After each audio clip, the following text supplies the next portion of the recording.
What do you want for breakfast? How do you want your breakfast? English breakfast, sports, and all the trending stories live on our mobile app and across all socials from Monday to Friday, 7 a.m. to 10 a.m. With me, Pakwesi Omare, Regina Bliss, Deborah Adoso, and I am Esinam Fiagbedu. This is Ghana Talks Breakfast Show. This is Ghana Talks Breakfast Show, your morning companion.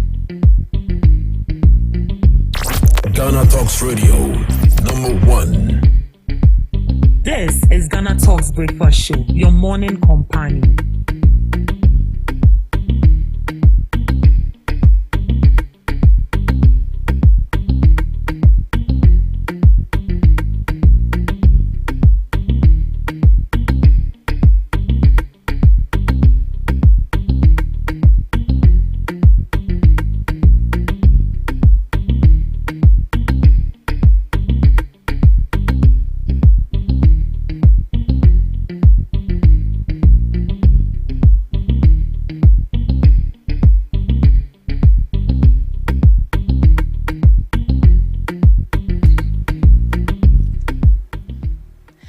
Good morning, Ghana. Good morning, lovely listeners of Ghana Talks Radio. It's yet another beautiful, bright new day, and it's a beautiful, bright new week.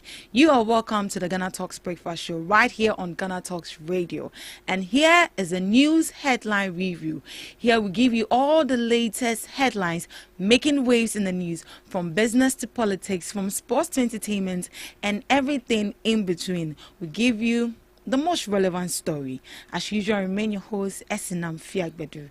And joining me today on my news headline review is the knowledgeable Miss Regina Bliss. Good morning, Ma. Good morning. How are you doing? I'm good. What of you? I'm fine. How was the weekend for you? My weekend was great, fantastic. I could see that. Money minded. Oh, I see. You know what? Yesterday rain. Hope you slept cozy. I really slept well. When it started raining, I slept for a period of a duration of 4 hours. Ooh. And I woke up and I continued my sleep in the evening again. Oh, So nice. this morning I slept before coming. So you can imagine, I'm really feeling refreshed, energetic, refilled. And I can see you're already ready for the week. I'm already You can ready. do like 30 reportings this week. I guess so. If it fetches money. Oh, why not? So yesterday, the weather was good for some people. Others slept very well, and others didn't sleep Why? Oh, too yeah. well. Yeah. And it's really sad. Yes. Very sad. This is the main reason why our president is saying he would vacate people from waterlogged area. Yeah. I think it's really necessary, in as much as it's a disadvantage to these people, but I feel it's for their benefit. Yeah, it's for the best, at Yeah. least to save life. How can it be raining and you be in the rain, or you be in your room fetching water out? You get it. So what It's if bad. it was even late at night and Exactly. everyone was sleeping? You wake up and then you're in a pool of water. How are you going to explain that? And in as much as we all need money, Right. we need to be humans. There's something called humanity, and I believe that we all need to practice that. In as much as you're a landlord, you're a landlady, you need money, but sometimes you need to empathize with people. Right. You know very well that your area is a waterlogged area, and when it rains, it has crisis, or people would face challenges. I don't think you should rent out to them.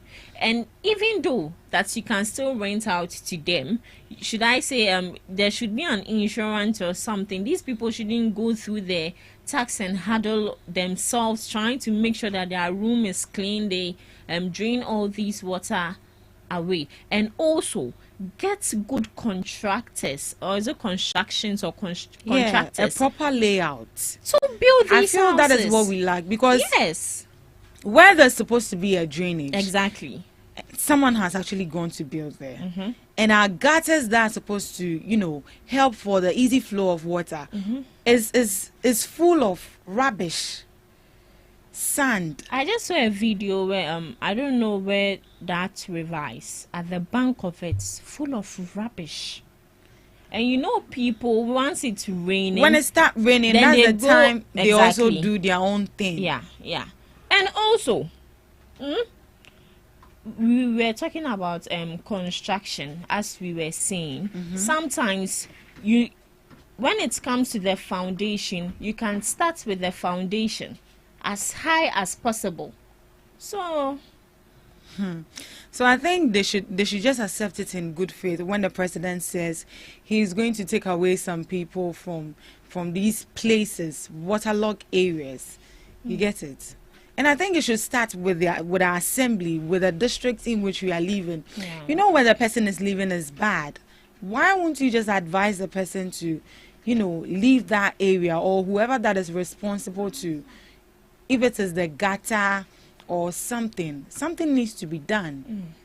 yeah. So I think it should start from our municipality, our district, and all of that. Yeah. So that's it. All right, let's dive straight into the major headlines for today. Prioritize debt repayments over self-praise, Wale Wale NP tells government. The Member of Parliament for Wale Wale, Abdul Kabiru Mahama, has criticized the government's economic posture, urging authorities to focus less on public praise and more on responsibly managing the country's rising debt. According to him, any government that claims success while failing to meet its financial obligations risks losing credibility in the eyes of the people. He cautioned against the government's tendency to parade economic achievements while failing to meet key financial obligations. He stressed that real economic credibility comes from being seen to manage debt transparently while maintaining fiscal discipline. He stated, "You should be seen paying your debt and managing your debt with your opulence, and then people will begin coming to see that you are doing well. You can't be owing and praising yourself that you are managing the economy. You have to generate a model to manage the two, and I think that the finance minister has not done that so far. He has not balanced between satisfying the obligations that are expected of him," he added. So this is coming from the Member of Parliament for Wale Wale in the person of Mr. Abdul Kabiru Mahama, and he's criticizing the government. He says the economy is in shambles, and here lies the case: the finance minister is going about praising himself. Yeah, the dollar and the CD is doing well, but that is not the real ish. The real ish is for them to pay their debts. So at this juncture, they shouldn't be praising themselves. What do you make of it? But do you think the government is praising themselves? Because I feel, I don't want anybody to come for me and be like I'm on the side of the NDC, but I feel that they are doing everything in their power to make sure that their debt is being paid. And if the city is doing well, meaning the amount you are going to even pay, I think, is less. Because if the dollar is high, then it means you have to pay more. You get where I'm coming from? So I think if the city is doing well, and in 4 months, look at what they are doing. And you were in parliament for how many years? Your government was in power for 8 years. Miss Regina. Okay. So I wouldn't say the government, all they are doing is praising themselves, or they are taking all the acknowledgements and all that. But even if they are praising themselves, what's your problem? What's really your, as Your you say, ish. what's really your issue? They need to feel besh, because as she said, they are trying their possible best to make sure that our economy is stabilized, or our CD is stabilized. They are putting all measures in place to make sure that things go on well, as they said in their manifestos. I do agree with him that they should rather focus on how to pay their debts. And it's not their debts, in as much as it's the government's debt. It is not Mohammed's debt. It is the debt left by the previous administration, which has accumulated so much. So he's saying that you should focus on paying their debts. No, you know that the president of this country can as well as go as far as getting more money, or going out to get more loans, and you also leave. At par. The next person who would come has the responsibilities to make sure that he or she clears it. So I would say that in as much as it's the government's responsibility, but the one in par, it is not his responsibility. Let me use this as a reference.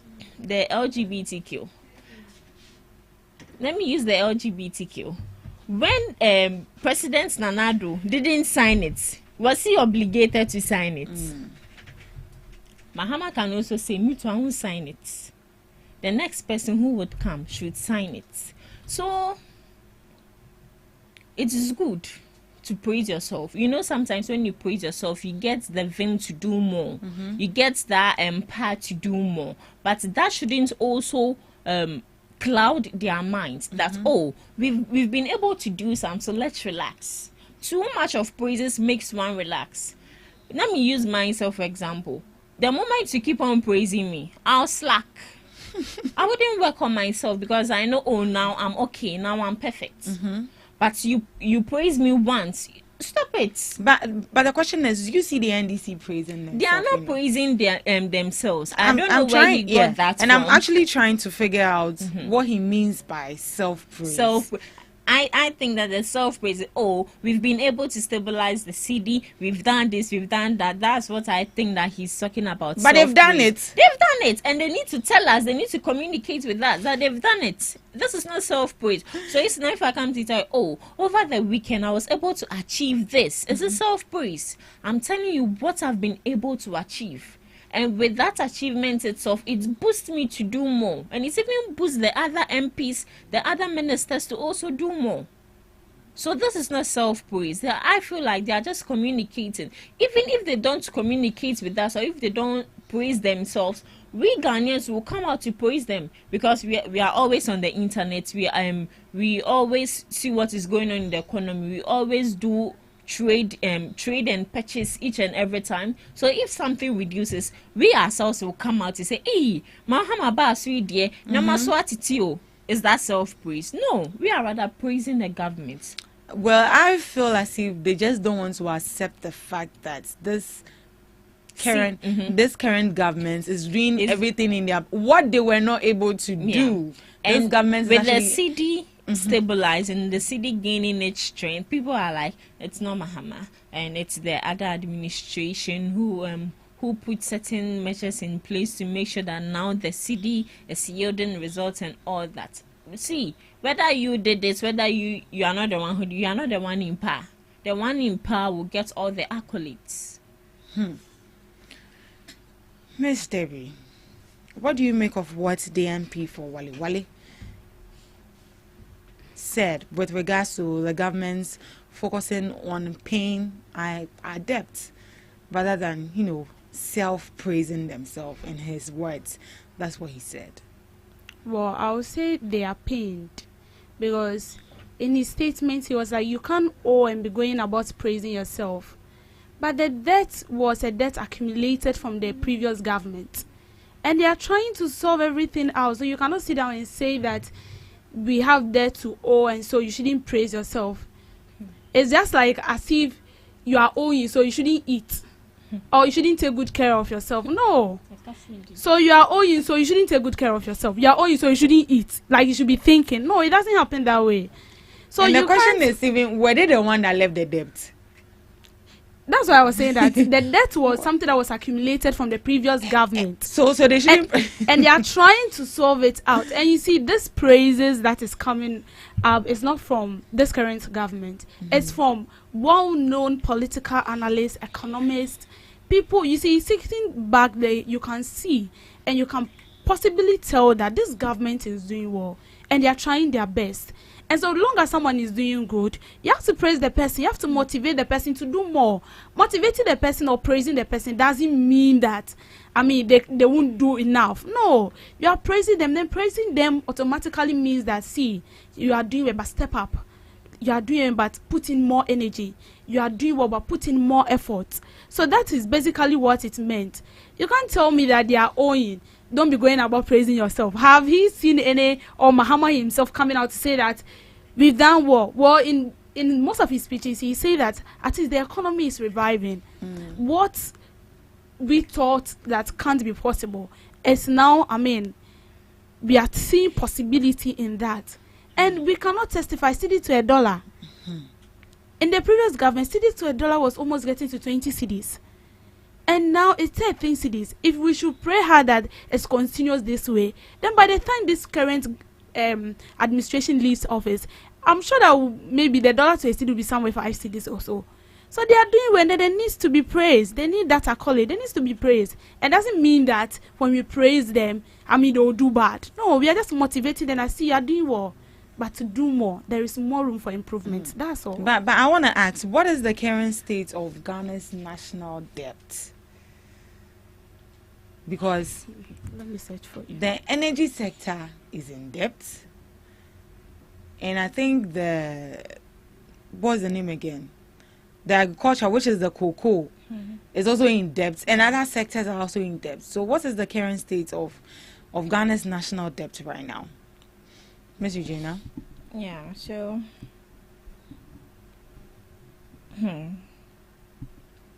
I'm trying to get it. Okay, so when it comes to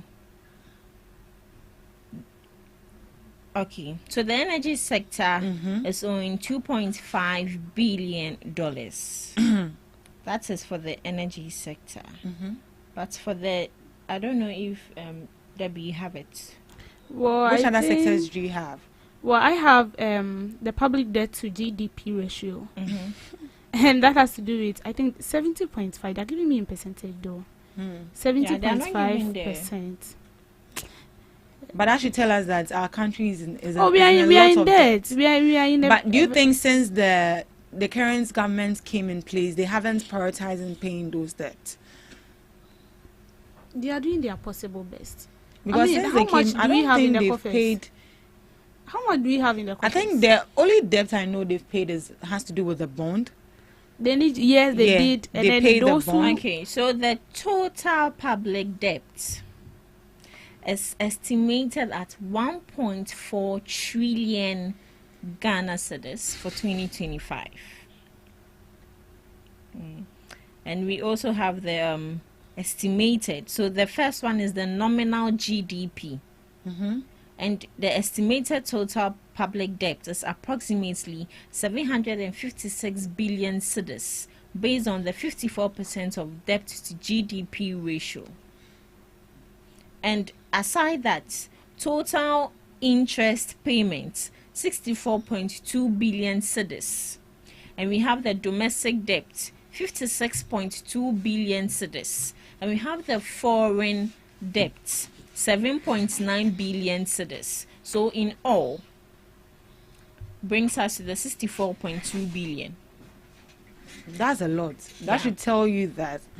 And the IMF credit outstanding is approximately $2.45 billion In dollars. in dollars. Yeah. So back to my question. That's the debt we are in as a country, Yeah. and that's a whole lot of money out there. But I'm saying that, do you think that since this current government came in power, do you feel they haven't prioritized in paying off our debt? Right now, Rather the than focus them- shouldn't be on paying debts.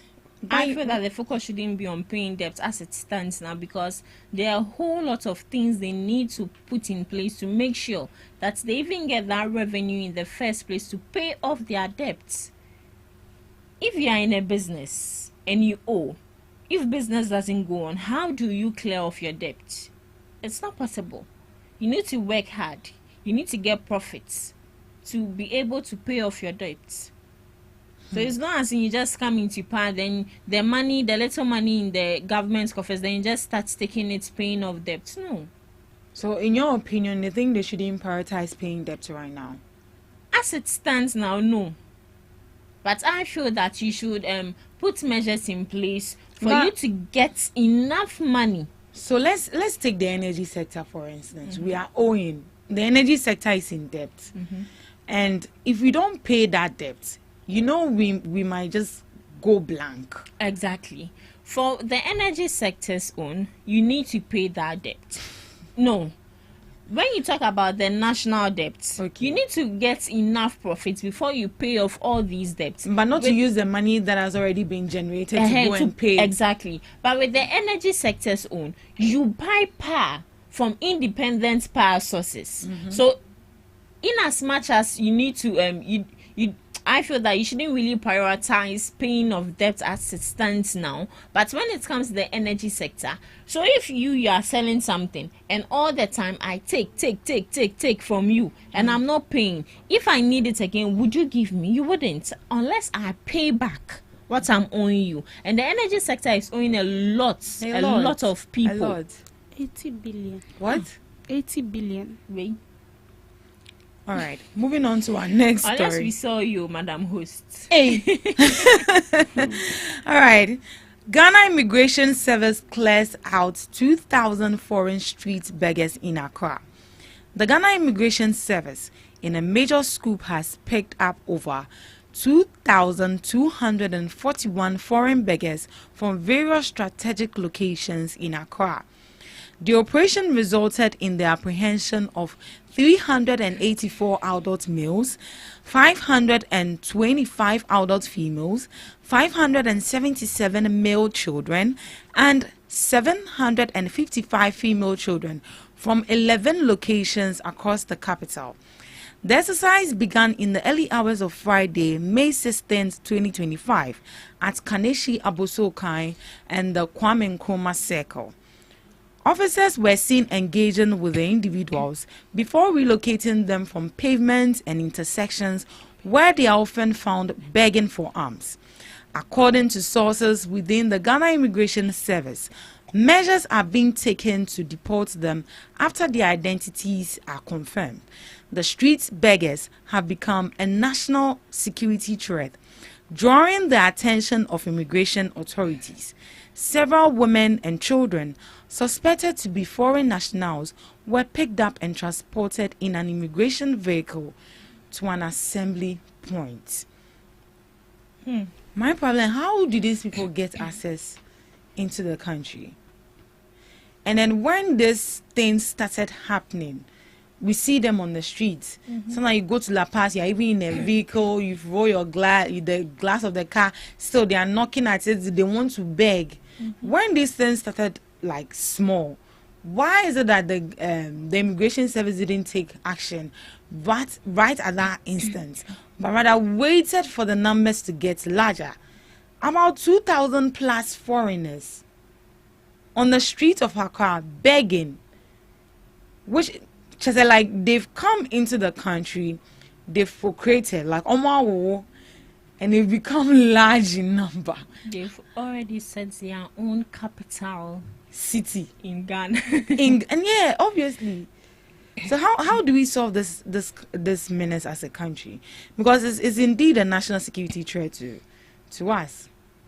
Miss Debbie.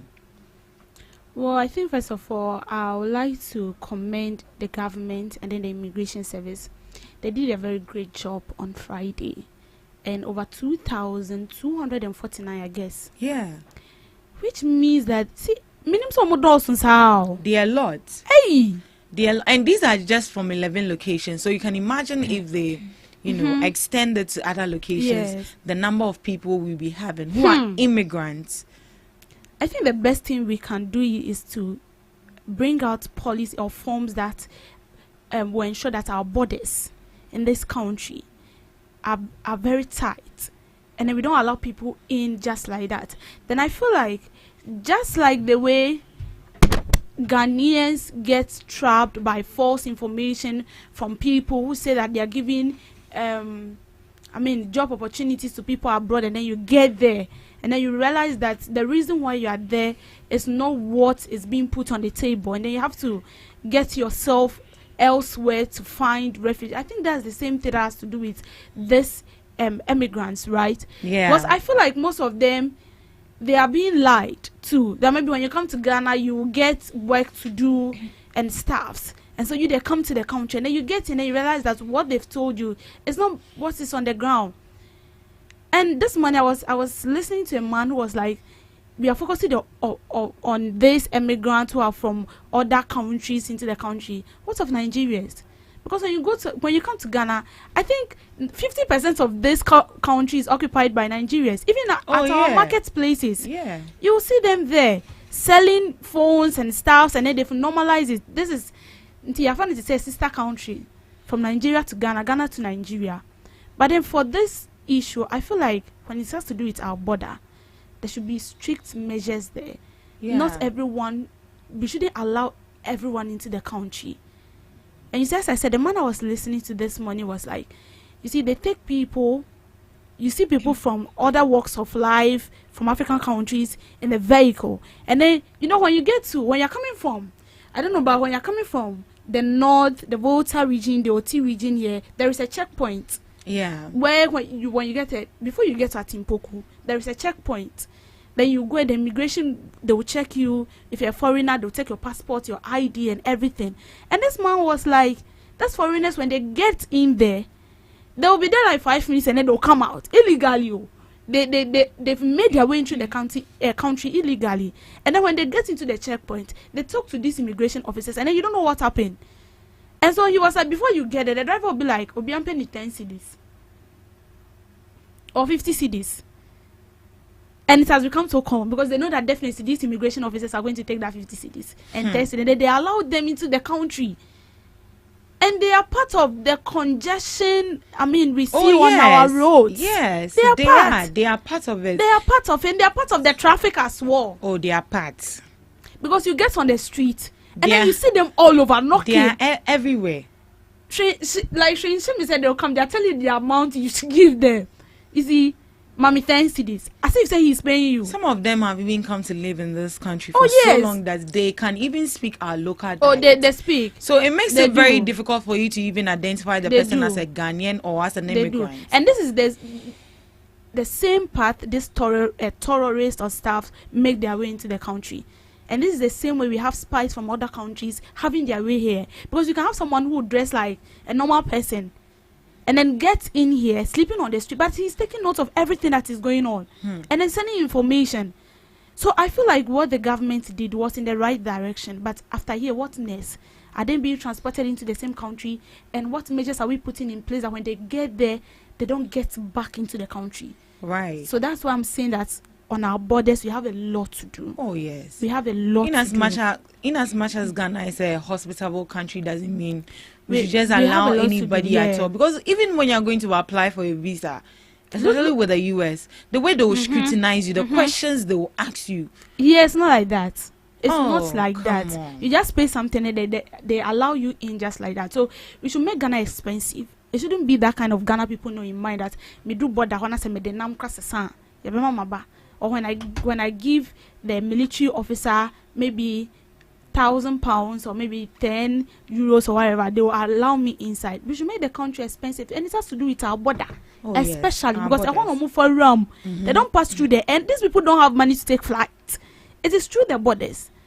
So, we should focus on that. That would be the best solution. Miss Regina, do you think that was a good one there from the Ghana Immigration Service? Yeah, it's a very good one. And when it comes to Accra is, when it comes to street begging, it is known for, should I say, the rise of street begging is really high when it comes to Accra, and we are noticed for that. And as we are saying, the Ghana Immigration Service have really done a very good job, and they need to be applauded, in as much as they were not able to eradicate or uproot these earlier, because they say a little drop of water makes a mighty ocean. Right. And these people started coming into the country, and these are the same people who passed through our borders. And are they trying to say that they didn't see all these people coming into the country without legal documentation? They just come into our country just like that. And as the saying goes, oh, Ghana is a peaceful country. Obviously. Ghana is known for how kind they are. You can just come into Ghana just like that. They'll not ask you anything, blah, blah, blah, blah, blah, blah, blah, blah, blah. The only thing Ghana is good at is when they deport you. For that, the moment they deport you, it's hard for you to come back into the country. but they have free access to anyone who wants to come into the country. They are not serious when it comes to people coming into the country. They just leave things just like that. In as much as we are good people, that doesn't mean that people should just come into the country just like that. When you are going to other Western when you are coming into other Western countries, or when you are going to other Western countries, see the measures these people put in place to make sure that you enter that country.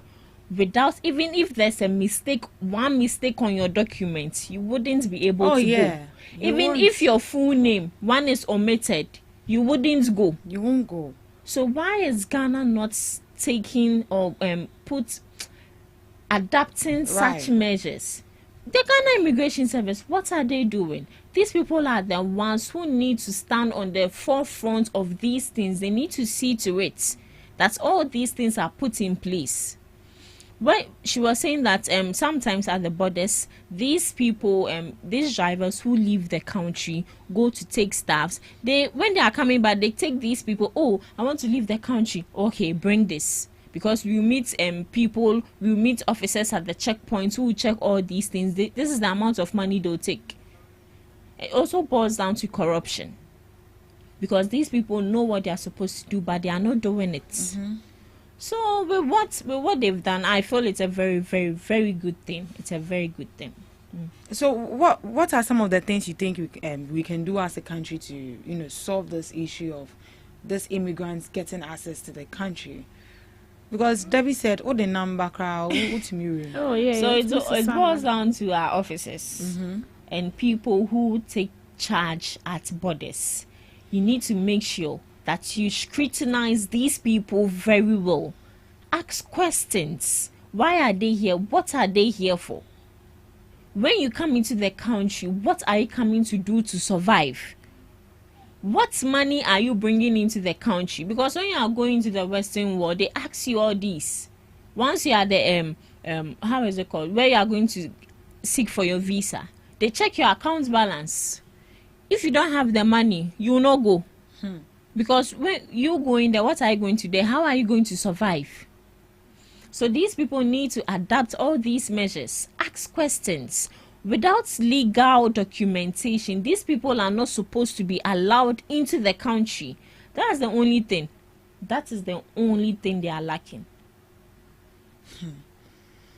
It's so sad. And I think it's high time we need to collaborate with these neighboring countries. Because most of them, I think, are from Burkina, Nigeria, Mali. So I think we need to collaborate with these countries to hold their people. Yeah. Because I don't believe you go to these countries and go and see any Ghanaian begging on their streets. No. You can't. No. In Nigeria, if you go right now, I don't want to say something. It's okay. Madam, you want to say something? I was actually nodding to what you were saying. That it's very difficult. It's very difficult for you to see a Ghanaian in other countries sitting on their streets and they are begging. Exactly. And we've normalized it. I just pray that it ends here. We don't see it again. We don't see them flooding our streets again. I'm just praying that as they have come for them, maybe in the next few months we wouldn't see a new set of people on the streets again. Exactly. What's that? What are we going to do to make sure that these people don't come back again? I think that is one we need to tackle. Ghana Immigration Service, that was a good one there by going for these people. But what's the assurance that these people are not going to come back? And even if it's not the same people, another new set of badge. And then I think people who also give job offers and staffs, bringing the people in here. I'm sure the way it is in other countries, people also do it here. The same thing. So you are not scared. You are going to. you know, people could do. Some people they have this kind of boldness, and most of them will be the women. All right, moving on. Spare parts dealers other price reductions as CD strengthens. The Abosokan Spare Parts Dealers Association in the Greater Accra region has instructed its members to reduce the prices of spare parts, citing the recent appreciation of the Ghana cedis against the US dollar under the new John Dramani Mahama-led administration. The decision is intended to offer relief to customers and support the government's effort to stabilize the prices of goods and services nationwide. The association lauded the government for taking bold and decisive steps to strengthen the local currency and stabilize the broader economy. He also urged members to strictly comply with the new pricing adjustment, reinforcing their collective commitment to fair pricing and market stability. The association believes that this move reflects its dedication to supporting national economic recovery and ensuring affordability for consumers. So this is coming from the camp of the Abossey spare parts dealers, and they have ordered price reduction as CD has strengthened. Don't you think it's too early to be, being on the neck of these people to reduce their prices? Too early, you say? They should give them some time. Because the trade minister came and then said is giving people approximately 60 days to sell their old stocks. So meaning that when after the 60 days, you'll be compelled to reduce your price. 60 days. Yes. Okay, so since you've given the 60 days, send people to go and buy the things. So it means that if you have an old stock in your shop and then after the 60 days it's still there, and then you think that this is how you bought it, so this is how you have to sell it, you have no other choice but you'll be compelled to reduce it. Why? Because the dollar has. You have to. Yeah. With the old stuffs here, you can That's what sell they're saying. it at a high price. But then when you're going for the new stuffs, maybe you used to take a carton of milk at say 1,000 cedis, and then you go and then it's something like 850 or 800. You have to reduce the milk. Now a tin of milk is how much? Very expensive. So I feel that they shouldn't go to the retailers. It should rather go to the wholesalers. Because I believe it starts from the other sources. Go to the wholesalers to pick these things, and if it's not reduced, they can't take it, and because of sympathy, they can't bring it to their shop and reduce it. And I'm sure they've reduced price there, because if they haven't reduced it, I'm not sure you will come out and be saying this. I'm sure they did their findings. I'm sure they did. Mr. John, what do you want to say?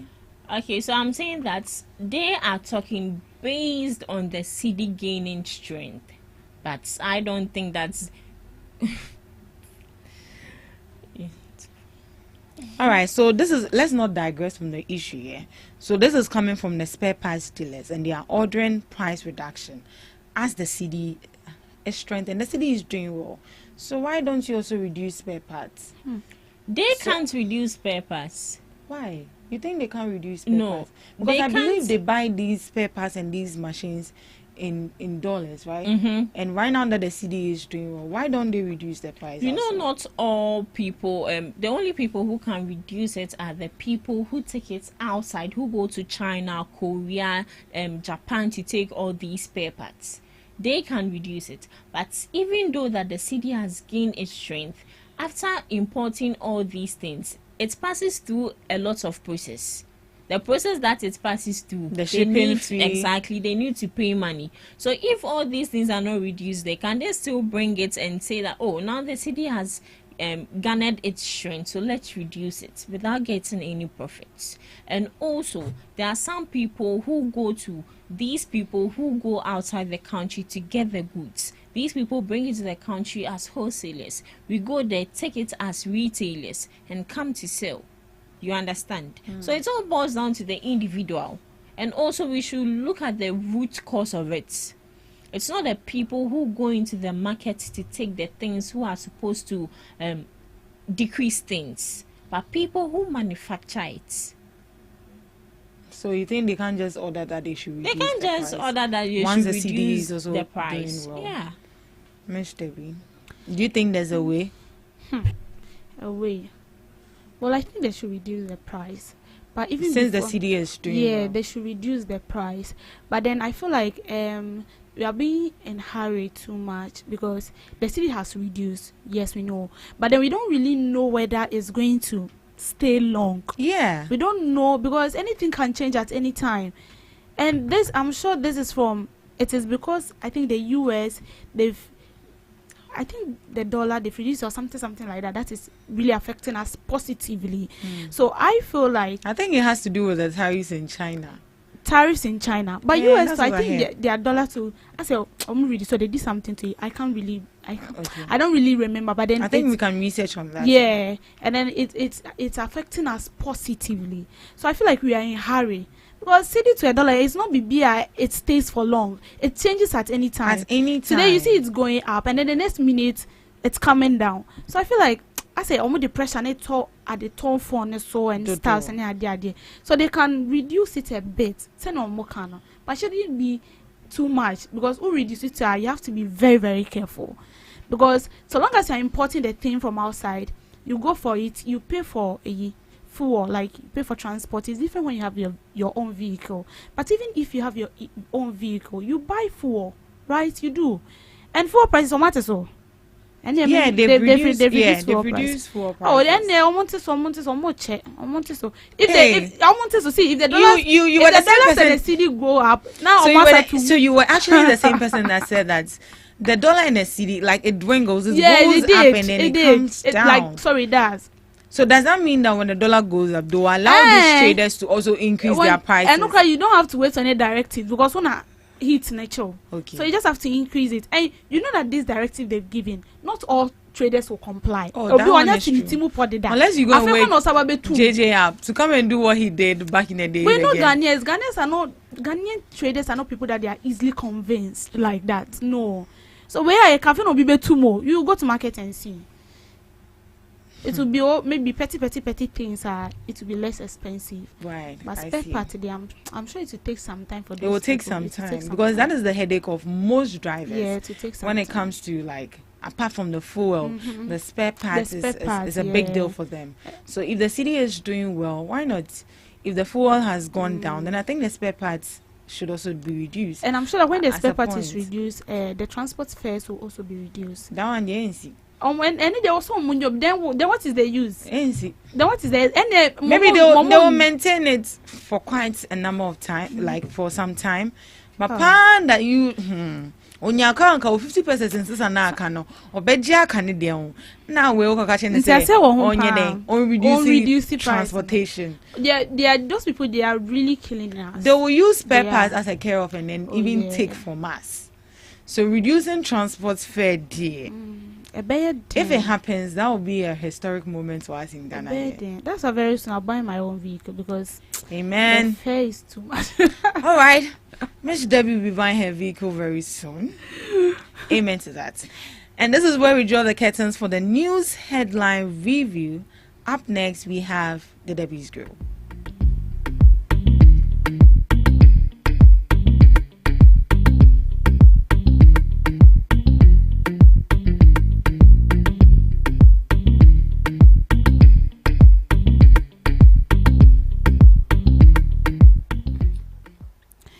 Good morning and welcome to the Monday's edition of Deborah's Grow, where we talk about issues that matters to the state. We grow when we are supposed to do so.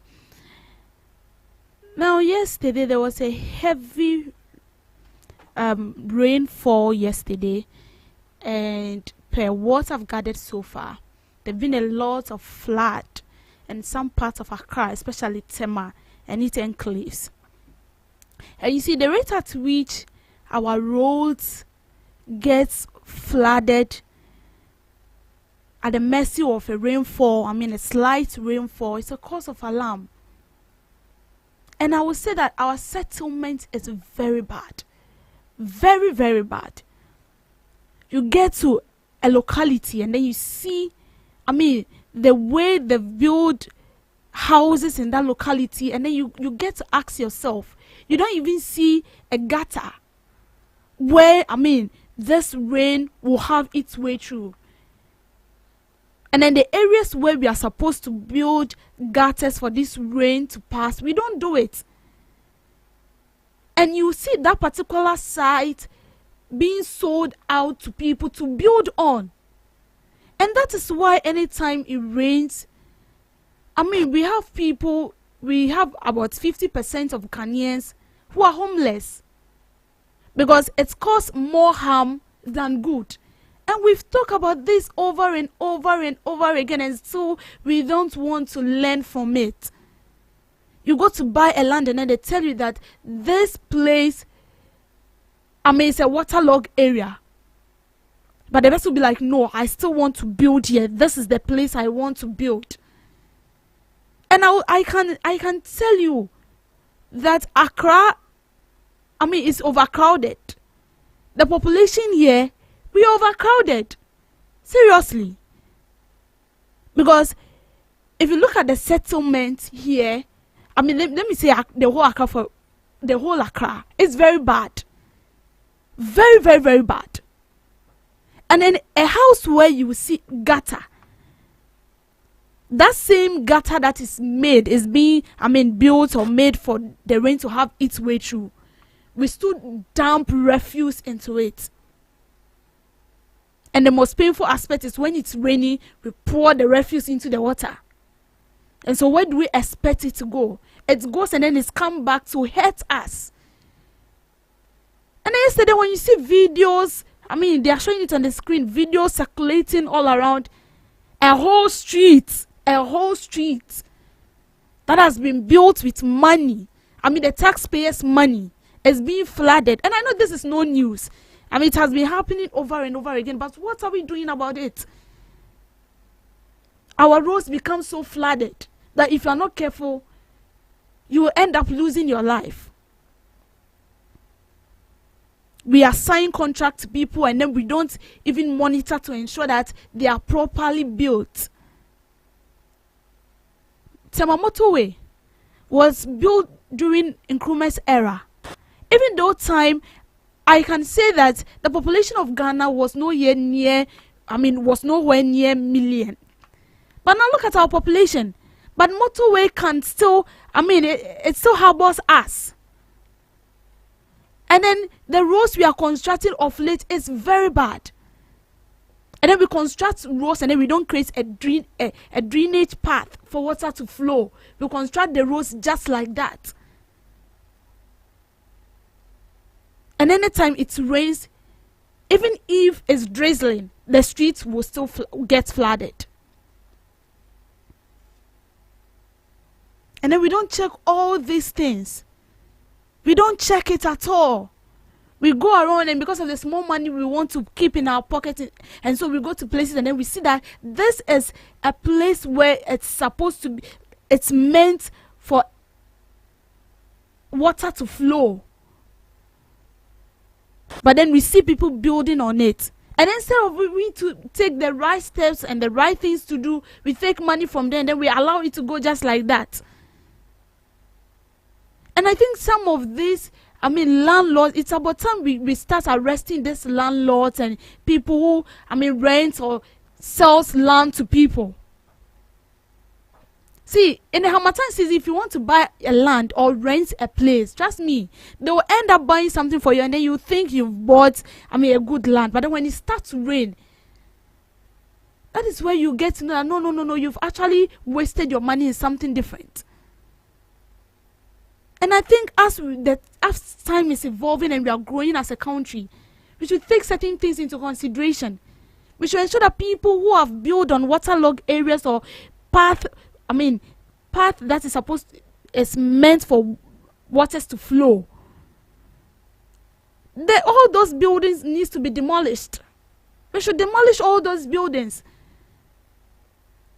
so that this water will get its place, its path to flow and then have its way. Because it's part of nature. We can't say that we'll see that it will rain. No. It will definitely rain because it is meant to be so. But what are we doing? Are we happy that anytime it rains, the roads get flooded? I'm even basing on the road because it's very sad. A whole road, it gets flooded. And why won't it get flooded? Because we don't do it well. We award contracts to people and then we end up sharing the money into two. We take half and then we give them 50%. How do we expect them to do the right thing? And then they construct the road, no drainage system. You see a whole road like this and then there is no path for water to flow. And the only part we have to, we the citizen, we also have a role to play. And trust me, I don't know whether we want our head to be divided into two so that they'll put, sense into our head for us to reason some more. At least. A whole gutter. You are throwing refuse into it. Whilst it is raining, you are throwing refuse into it. And we've seen it to be so normal. We don't care about it. And then when we begin to face the consequences of our actions, I feel the need for abai, boy, you abai in your day. Because you also have a role to play. And you're not doing the right thing. Although abai also have a role to play. And this is a 50-50 something. The government has a role to play. We also have our part to do. And this is a cause of alarm. We have to do something about it. Because it's getting out of hand. And now you don't feel safe anytime you see that it's cloudy. We don't feel safe. Because you start to think. And then you see a whole building that is being built with blocks. And then it's rain. And you can see, water dripping out of the walls. And then this same person where you're going to demolish the house is turning to a whole issue altogether. Please, let's do something about it. Because it's becoming too complicated. Thank you for making time with me on Debbie's Grill. Thank you so much, Miss Debbie. It's a lot. Seriously, Miss Regina, don't you think it's a lot? It's a lot, but the issue of, flooding. It's a lot. I saw a video. Yeah. Oh, someone's room. And okay, easily gone. This way. 3,500. Oh. That's what the person is paying. Yeah, and the whole place is flooded. Yeah. And now you need to get money to, fix that mess. Exactly. And You it's need to very get bad. Draining machines to drain all these The water out. Just imagine you don't have that kind of money, because these people are not taking 300 cedis, 500 cedis. No. They're taking a whole lot of money. They won't. Yeah, and Omasa who say easily gone. Maybe not more. As Not more will do it for free. Not more can't Not be more, even everywhere. not more. That's true. don't Not more really can be do- everywhere. Not more But can't it be can't really everywhere. be that free though. Even Oh, if not they're more saying- is Not free. more is free. Not more It's is from the free. government. I know, but in a way, you know how people. That's all my Yeah, cool. Not more people. Your money Even your before bank. they get to your locality, you have to. Suck it. It is what it is for your casa. But we are still seeing the But same you're still thing. seeing the same thing. Now we won't That is compound. where we also have to play our part as citizens. But it's so difficult for people to understand and then accept that they're even complaining. Getting that room was very difficult, and now you want me to evacuate that premises. And you see, first, before you get a place, they have people that advise you. Malam Junction. When you Makati, what's the name of this place? Oh, goodness. I've forgotten. But when you get to Makati, like across the street, there is another place. I've forgotten the place. Anytime it rains, so when you enter Okachre, Is it Tetegu? No. not Tetegu. Benches. Ah, Benches, that side. My goodness. Ekumo Bikra order. Yes. And these things landlords are will not also floating, tell you and that you're also floating on top of the water. the landlords will not also, for them what they need is their money. Their money, they won't tell you. And then when you get someone who is sincere enough, the person tell you that, hey, area ha, hey, Dio. That's so sad. All right, Miss Regina, what do you have for us today in history? Today in history, 1930, women's enfranchisement in South Africa. White women in South Africa were granted the right to vote.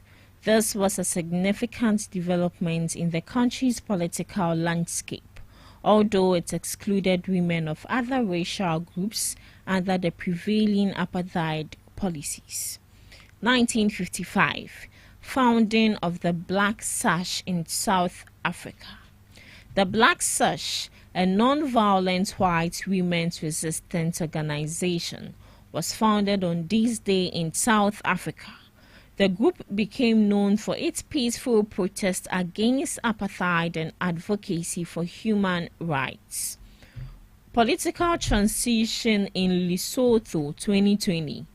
Lesotho experienced a significant political change when Prime Minister Thomas resigned amid controversy. He was succeeded by Majoro, marking a peaceful transition of power in the country. 1986, sentencing of anti-apartheid activist Helene Pastos. Helene, an anti-apartheid activist, was sentenced to 10 years in prison in South Africa for her involvement in activities opposing the apartheid regime. On this day, birth of Malcolm X marks the birthday of an influential African-American Muslim minister and human rights activist. His advocacy for the rights of black people had a profound impact on civil rights movements worldwide and including Africa. Moving to some did you know? Did you know that she starts shrinking after 30? People can lose up to 1 to 2 centimeters in height every decade after 30 due to bone and disc compression. It's normal for people to experience a gradual decrease in height starting around age 30, although the amount of height loss varies between individuals. Did you know that bananas can boost your mood? It can positively influence your mood due to the nutritional content.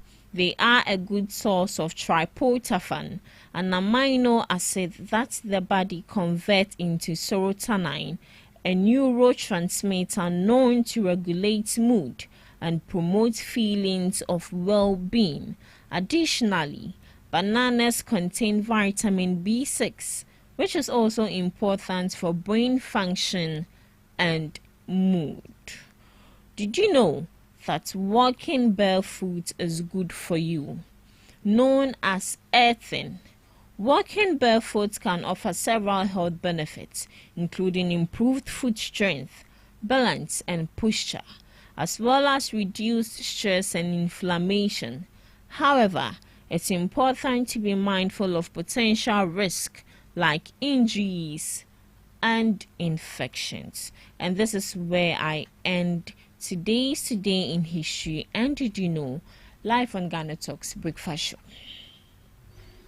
Thank you so much, Miss Regina Bless, for that fascinating fact. So today in history, what are we celebrating?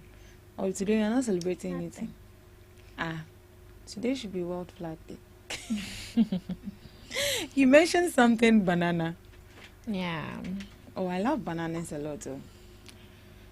So bananas can boost our mood. Yeah. Banana can boost our mood. Yeah. I mean, what can boost my mood is money. If it is not money, then nothing can. Money, food.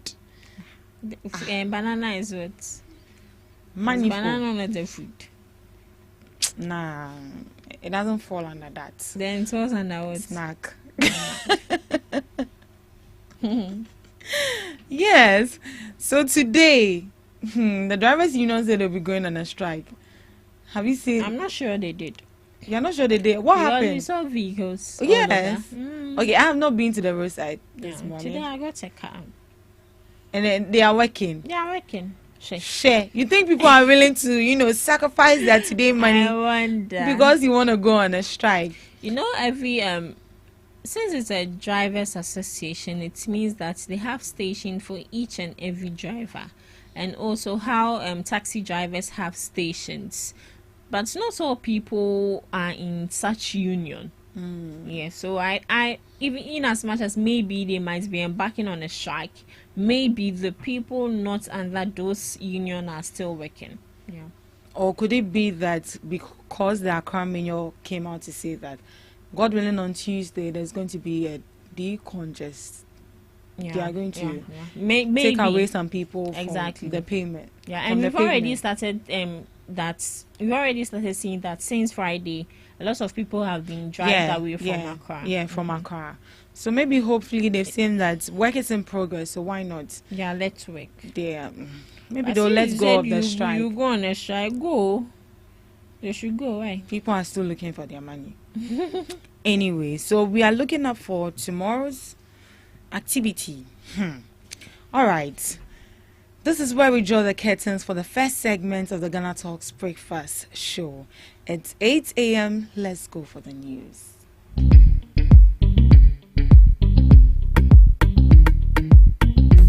Are you ready to amplify your business or brand's reach and make a meaningful impact in Ghana and beyond? Partner with Ghana Talks Radio today to connect with a diverse audience across Ghana and beyond.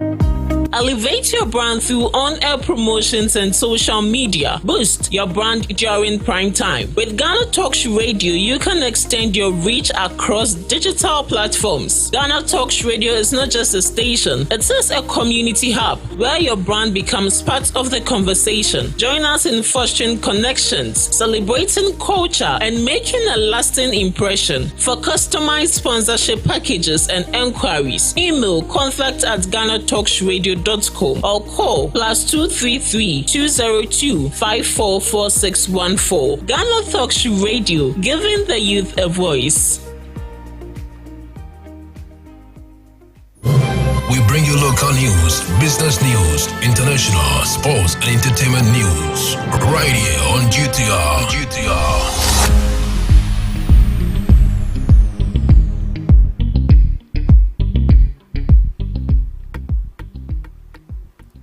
Good morning and welcome to the morning news broadcast on Ghana Talks Radio. In today's news bulletin, Assurance Committee to hold office holders accountable. Former Member of Parliament for Tamale blames CCG Board for its performance. Africa Education Board sounds alarm on school feeding programs. Accra traders cry out for market facilities amid street vendor crackdown. These and many more coming up shortly in business, sports, and showbiz. Do stay with us.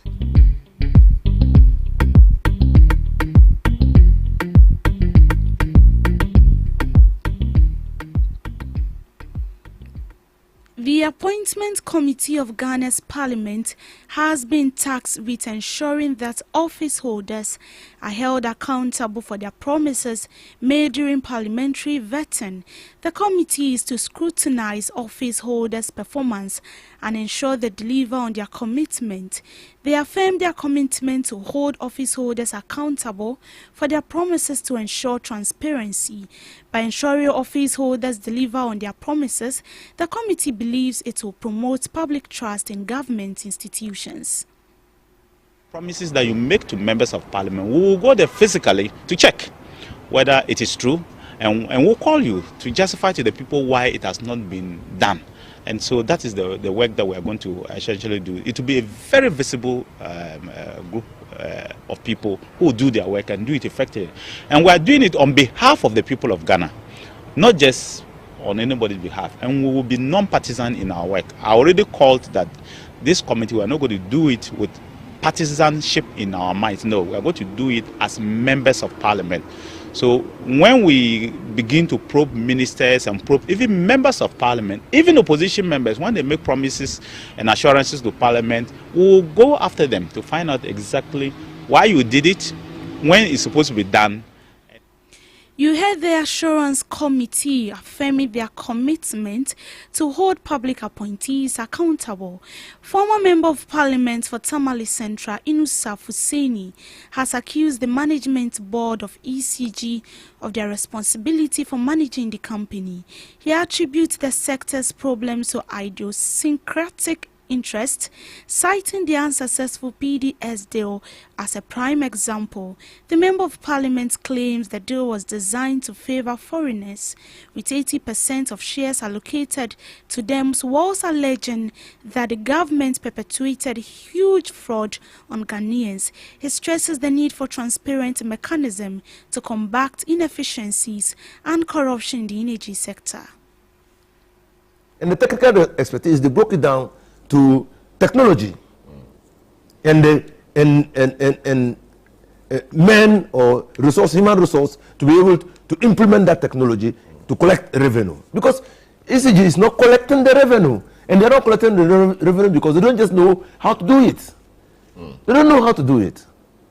I mean, how do you run a company and you are 68 billion, you are indebted to the government at 68 billion? Because I say it to the government because government is the whole, I mean, the shareholder. I mean, 100% shareholding in ECG. And so ECG has a debt of 68 billion. If it were a company, it would have been liquidated long ago. So that debt is sitting on government. And government is feeling reluctant because it seems that part of that debt has come about as a result of recklessness, lack of managerial and technical competence. You heard from the former Member of Parliament for Tamale, Inusa Fuseni. In other stories, African Education Watch is calling for urgent reforms to make the Ghana school feeding program more efficient and accountable. This follows ongoing efforts by the Ministry of Gender, Children and Social Protection to improve the program, which currently supports million basic school students across the country. Among its key recommendations, the Education Policy Think Tank is urging the ministry to convene a national forum to engage stakeholders on sustainable solutions. According to the Director of Education Watch, Kofi Asari, a 200% increase in the program's funding is needed to provide quality food beneficiaries to the gap of 3 billion. The Education Watch suggests adopting automatic adjustment formula for financing the program. And so the extent to which these actors that have critical roles to play in efficiency, effectiveness, and accountability of the program are involved in these reforms would go a long way to ensure that the reforms succeed. And that is why we are calling for that conversation. The 2023 audit report of the Auditor General established that amounts in excess of 2 million Ghana cedis were paid wrongfully to caterers by way of paying them more than they should have been paid, or paying them for days they did not cook, and also payments made to caterers who were not contracted, who were not under contract at all. And the Auditor General recommended that the School Feeding Program Secretariat recovers the money. We don't have any information since then. So we've called on the Ministry of Gender to ensure that measures are put in place to collect all the money and update the public accordingly. It is important to note that all the reform recommendations we are making to the ministry, when properly implemented, including the digital tracking system to monitor the implementation at the local level, etc., will ensure that in future the school feeding program does not make overpayments, does not pay people who are not on contract, and then also does not pay caterers for days that they did not cook. When you decentralize the Ghana school feeding program, what you do is that you just don't allow the local government to procure caterers who are competent and not just politically aligned. Also, you give the local government the capacity to finance the program from within. And that's why we have asked the Ministry of Local Government, the Ministry of Finance, to work together and ensure that as caterers are being procured at the local level, which is the first good step in centralizing the program, attempts are made to also decentralize the budget of the Ghana school feeding. In other stories, traders in Accra Central are urging the government to provide proper market facilities as the mayor directed all street vendors to clear the street by May 20th. This appeal comes amid concerns over lack of adequate infrastructure to accommodate the large numbers of traders. The directive is part of the AMA's effort to decongest the city and enhance pedestrian safety. However, some traders are worried about the absence of proper market spaces and their unreadiness to evacuate the pavement. They appeal to the government to invest in building modern market facilities with adequate infrastructure. Mayor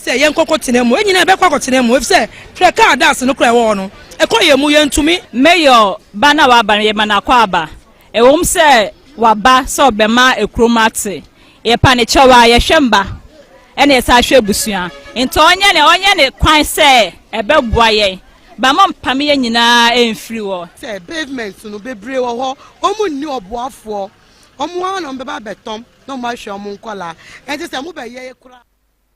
Some of the pedestrians also share their experiences and frustrations with Ghana Talks Radio. For working on the pavement where people are selling, it really bothers us a lot, especially with the pedestrian. Yeah, because by mistake when you hit someone selling on the pavement, by mistake you the pedestrian, you hit someone selling on the pavement, the person will rather insult you again for you working the pavement, but why she sell on the pavement? Sometimes when you're passing, you just have to hit someone and it's very awful, very bad, yeah. So I think like they should just like it should be regulated. Yeah, some reforms should be made. Understand? The government should do something about it for. Away from that, an economist analyst said Oforichu Messi highlights the need for a sustainable solution to address street begging in Ghana. According to him, simply removing beggars from the street without providing alternative support is not sufficient. He stressed that implementing policies and programs that provide support for vulnerable populations can help reduce street begging. This was after a total of 2,241 foreign nationals involved in street begging have been rounded up a major operation in Accra by the Ghana Immigration Service. Sani paya ordinity atumi on kaine mame on kaine papa oye ubibia de ma Ghana eya na ye ntumi nye boni bi ni se ye nimabusua enti me ye ubibi kura me se ebi kura me nua bi kura so aware wu nua bi enti ba ne ye abusuafo ba minimo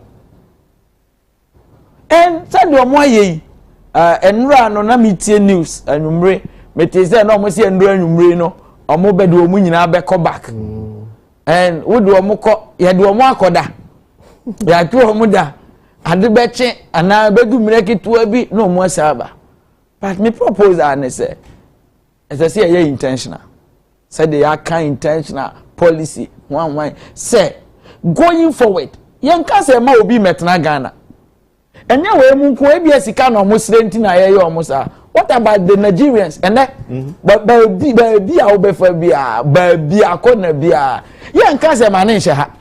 No, you're in America. Now, if we America cry now, who paper, nature says, why not? But Obia Bagana, Obia, Obe Konof, Bass out, Jacobna, boys, you are Motica, Nimunina, if you are Obefukan, Nipa Bay 2030, Burkina Base.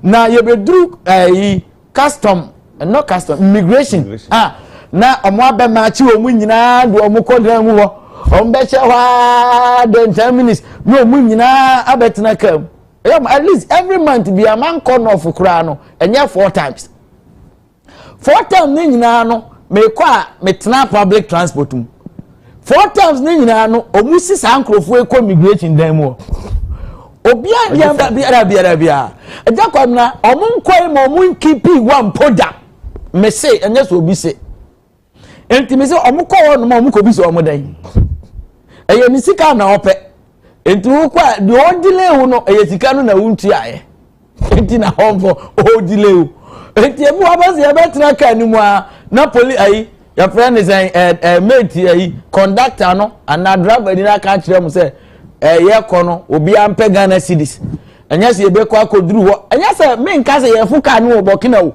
ye fu wafu wo fu wo hamile wo fu wo tumu wo fu wo golu wo fu wo boga na vrongo I mean all the north and the border lines ni nyina no ombe kan kire wo oduru wo hu na hu so onye Ghana ni ampani ampa omu yi ni pie Africa ni mu bo pie ye no man 5 minutes no mu nyina sa begu ka ni mu.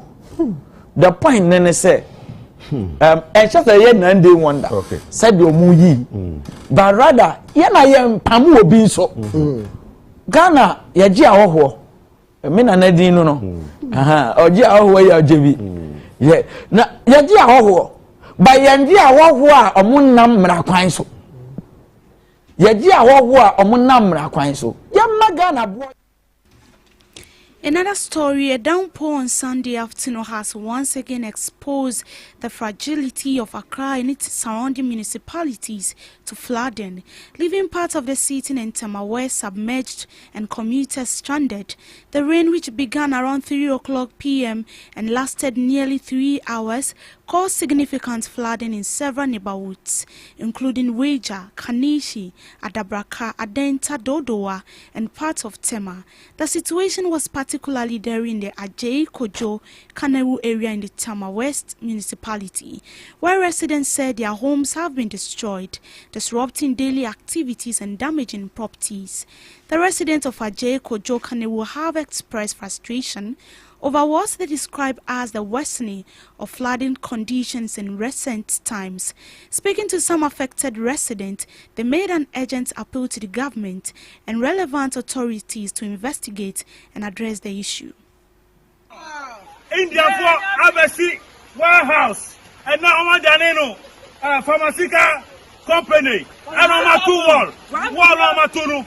Got another titinu. Pharmacy got no my nine sota.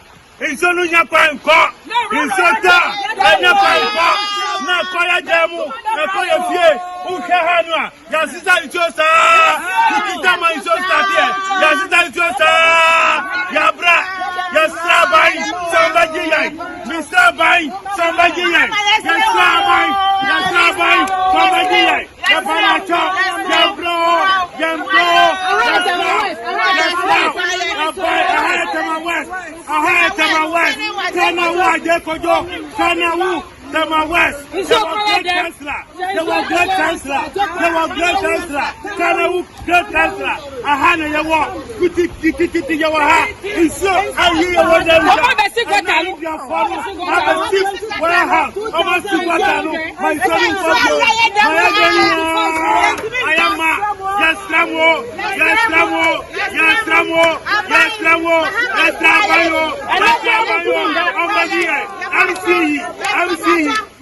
And that was the plea of some affected individuals in business.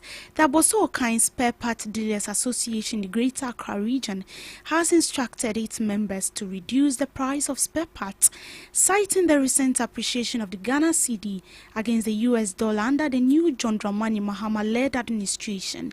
The decision is intended to offer relief to customers and support the government's effort to stabilize the prices of goods and services nationwide. The association lauded the government for taking bold and decisive steps to strengthen the local currency and stabilize the broader economy. We pledge our full collaboration with the government to sustain this positive trend and ensure further appreciation of the cedi, bringing much needed economic relief to Ghanaians, said the chairman of the association. He also urged all members to strictly comply with the new pricing adjustment, reinforcing their collective commitment to fair pricing and market stability. The association believes this move reflects its dedication to supporting national economic recovery and ensuring affordability for consumers. Still on business news, Executive Secretary of the Importers and Exporters Association of Ghana, Samsi Asaki, has hailed the recent stability of the Ghanaian cedi in the local market. Speaking on the big issue, he explained that the currency's current performance is significantly changing how traders operate in key commercial hubs like Aboso Okai and Okanshi. With the dollar now available at commercial banks and the exchange rate moving from 14 to about 12.30, he said the frantic search for black market forex is gradually fading.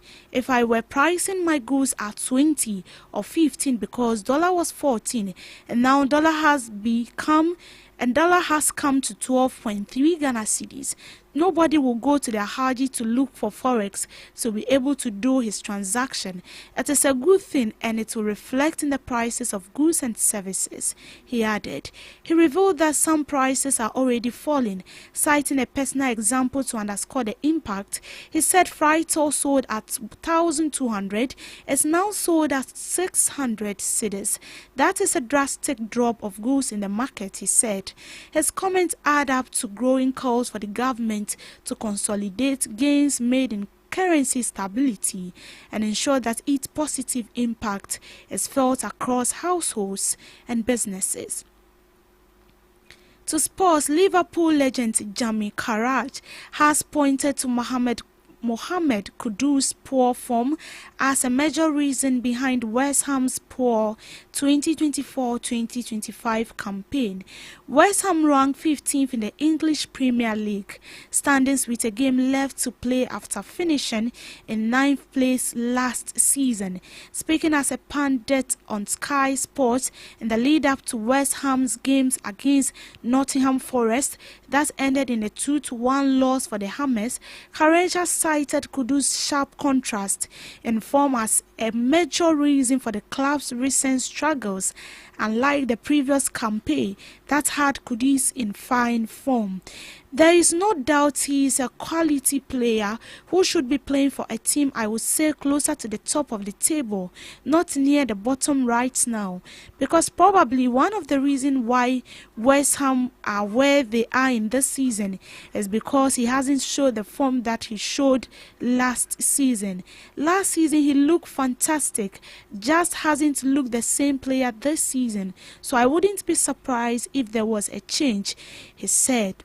In the 2023-2024 campaign, the Black Stars midfielder had 8 goals and 9 assists in 33 league games and delivered outstanding performances, but has 4 goals and 3 assists in 31 league appearances this season. In the loss to Forest, Kudus played 79 minutes. West Ham closed out the league season with a clash at Ipswich Town on Sunday, May 25th. To showbiz, Ghanaian high life artist Dada Kweku Dua, popularly known as Dada KD, is reported dead. Dada KD's manager Ken P confirmed his death. According to him, the musician took ill on Friday, May 16th, got inactive and couldn't communicate. They then rushed him to the Gbawe SDA hospital, but unfortunately passed away on Friday evening. Dada, before his death, was preparing for a show in London on 25th May 2025. The high life musician is known for songs such as Odomo Enichie, Enimenye, Yebeyi Yen Hufi, Somuje. This and among others are some songs released by Dada Kweku Dua. And that's how we end it on the morning news broadcast. I will be back with some more news updates later in the afternoon. Do stay with us. My name is Deborah Adosu.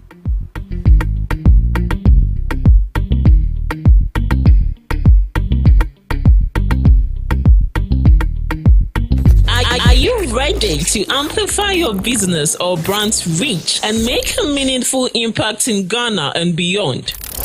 Partner with GhanaTalks Radio today to connect with a diverse audience across Ghana and beyond. Elevate your brand through on-air promotions and social media. Boost your brand during prime time. With GhanaTalks Radio, you can extend your reach across digital platforms. GhanaTalks Radio is not just a station, it is a community hub where your brand becomes part of the conversation. Join us in fostering connections, celebrating culture, and making a lasting impression. For customized sponsorship packages and enquiries, email contact@GhanaTalksRadio.com or call +233 202 544614. GhanaTalks Radio, giving the youth a voice.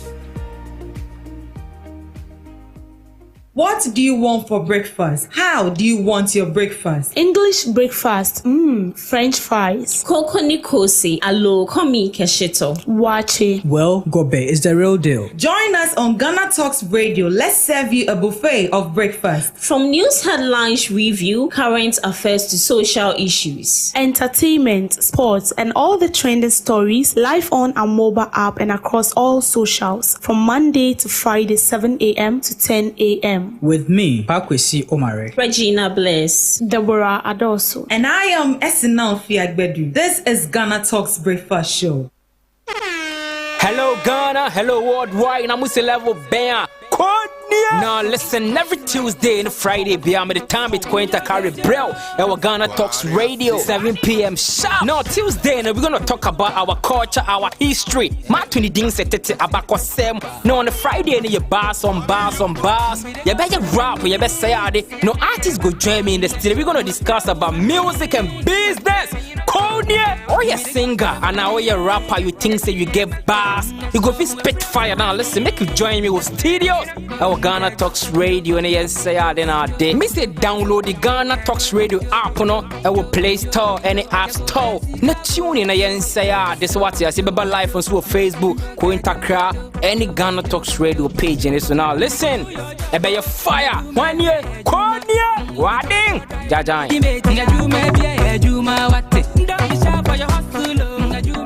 This is Ghana Talks Breakfast Show, your morning companion. This is Ghana Talks Breakfast Show, your morning companion. It's another beautiful Monday, a fresh brand new week in the middle of the month of May. My name is Pakwesi Maria, your regular show host on Ghana Talks Breakfast Show. This is where we bring you all the nitty-gritties of the major news making waves in the capital of Accra, Ghana. In the studios with me are my beautiful princesses and queens, looking all fashion and gorgeous. Issy, Regina, Debbie, in all colors and hey, and the colors in there must be Accra. But how are you ladies doing? I was listening to your show this morning, and you know, I nearly fell in love, but you know, God is my witness. Yeah, I mean the voice. I don't know if it's the weather influencing your voices. Hey, you see, Debbie is normally very loud, like, but today Debbie's voice was, you know, kind of. And Debbie, baby, I'll call weekend in India now. Weekend? I didn't go for weekend. I was in the house throughout. Hey, heaven, be a ding. But anyways, yeah, we'll be bringing you the conversation. Today is 3 against 1. The ladies are going to give you all the details they have. So they are concerned to more facts. They enjoy a show. Join the conversation on all our social media platforms at Ghana Talks Radio, at Ghana Talks Radio on Facebook, Instagram, TikTok, and on X. On YouTube is Ghana Talks Radio. On WhatsApp is 0202 544 614. 0202 544 614. Ladies, this name, I think we need to do something about it. Oh, what do you want us to do? I have a friend who watches the show, and now that's how. Who will be hey, madam, what's up? I'm like, Maybe it's because you have a nice voice. Yes, because you know, the day the man was speaking to you here, he actually thought it was a female, looking at how sweet and the voice and how soft it was. So like, really, I am madam, so why not marry? So don't take offense. But I think you should take it as a compliment. Oh, really? Yes, because look at DJ Q. It's even scary. Oh. My producer and I and son. Shana one say me show 900. But then it rained yesterday at my end. Yes. Did it rain at your end? Yeah, it did. It rained like here. Everyone, wow. How was it? Did it cause any chaos, any, you know? For my place. Unfortunate.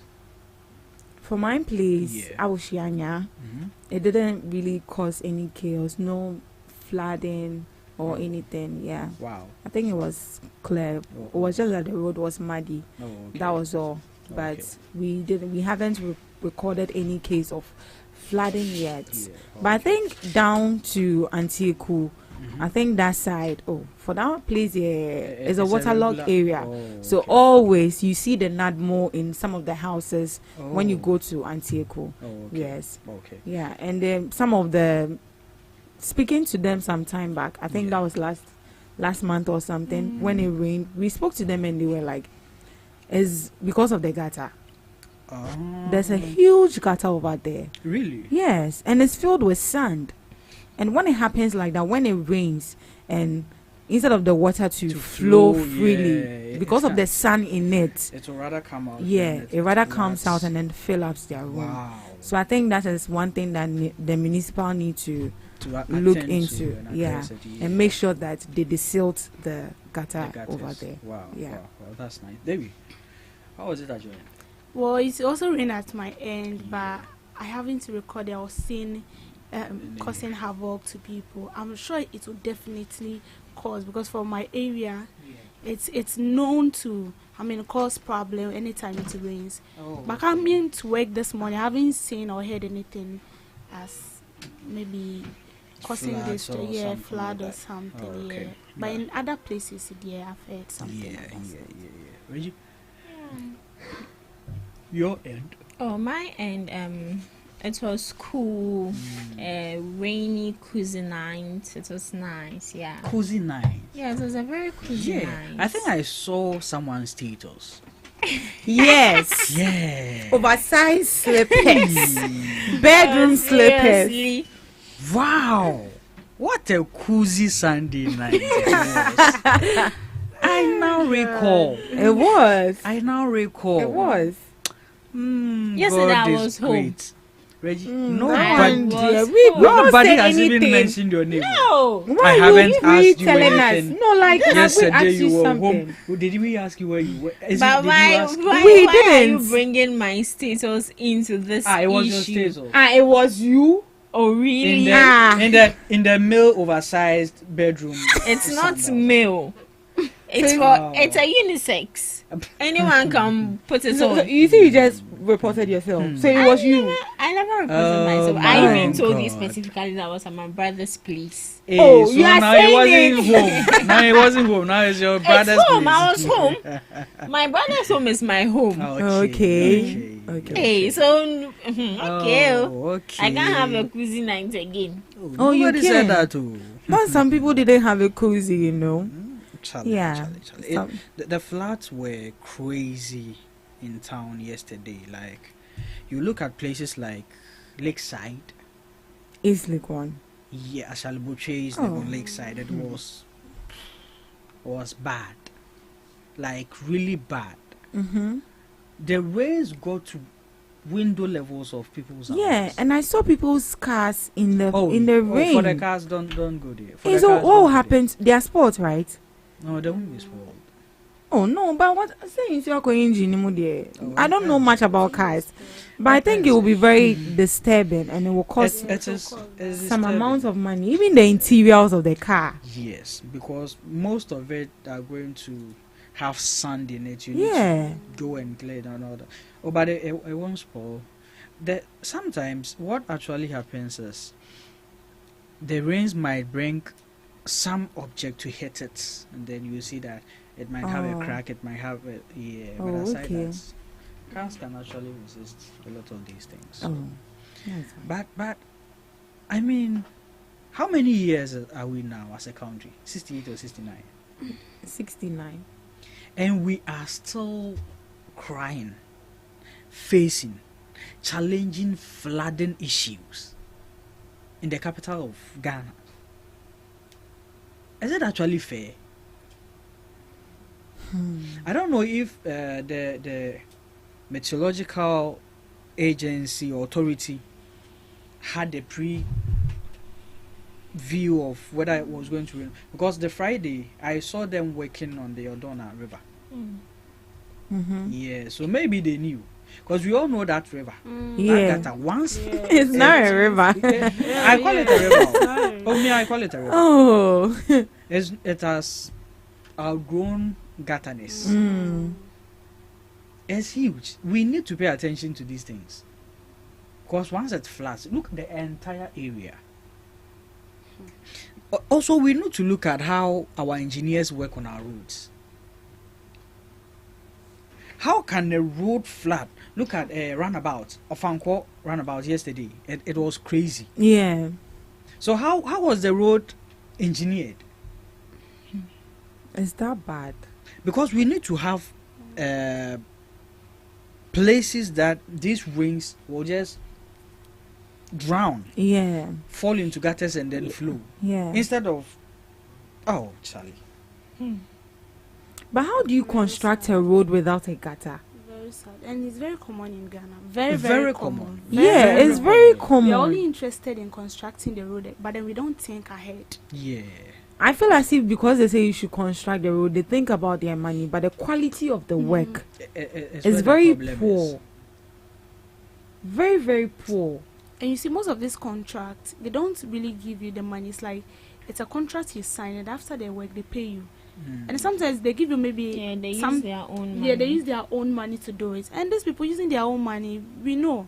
Even the contract that they've already signed, the amount that is supposed to be used for the construction, we know our people now. Sometimes they divide the money, and then what is supposed to be used, they don't really use it. That is what I believe. See, and why do you think these things? Because this is part of corruption. Oh yeah. Why do you think it keeps growing? Why do you think they have the courage to do so?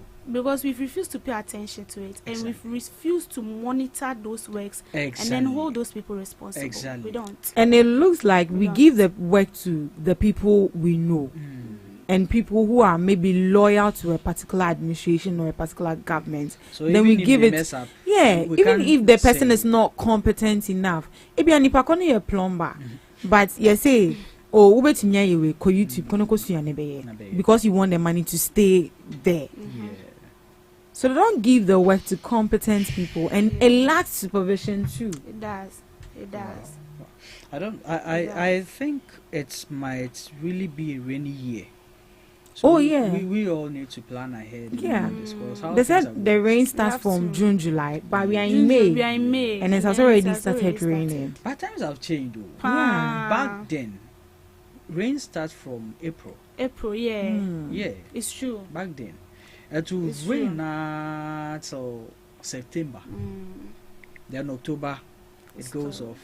Then in December, it brings some serious harmattan. Now we don't even feel harmattan. No. Last year it was so cool. Like last year there was no harmattan, and I think last year to June, July it didn't really rain. It didn't rain. Like June, July is like rare. Like it doesn't rain that hard. It only drizzle, and it can drizzle for the whole day. But it wasn't like that. But sometimes I like it that way. Like when it, I say talk the whole day. Now we demo, cool. Now we movie. I don't know, but if I'm in the house, that's okay. But if I'm in town, like especially when you're washing and you have to you dry get it. Yes. You can keep drying the same clothes for 3 days. You wash and then you have to be a watchman. You have to stay by the clothes when it's about to drizzle. You have to take it off when it stops. Then you go and dry it again. Oh, Charlie, oh mind being. But even with all these things too, with all these rains coming in, I believe that we can channel it into something.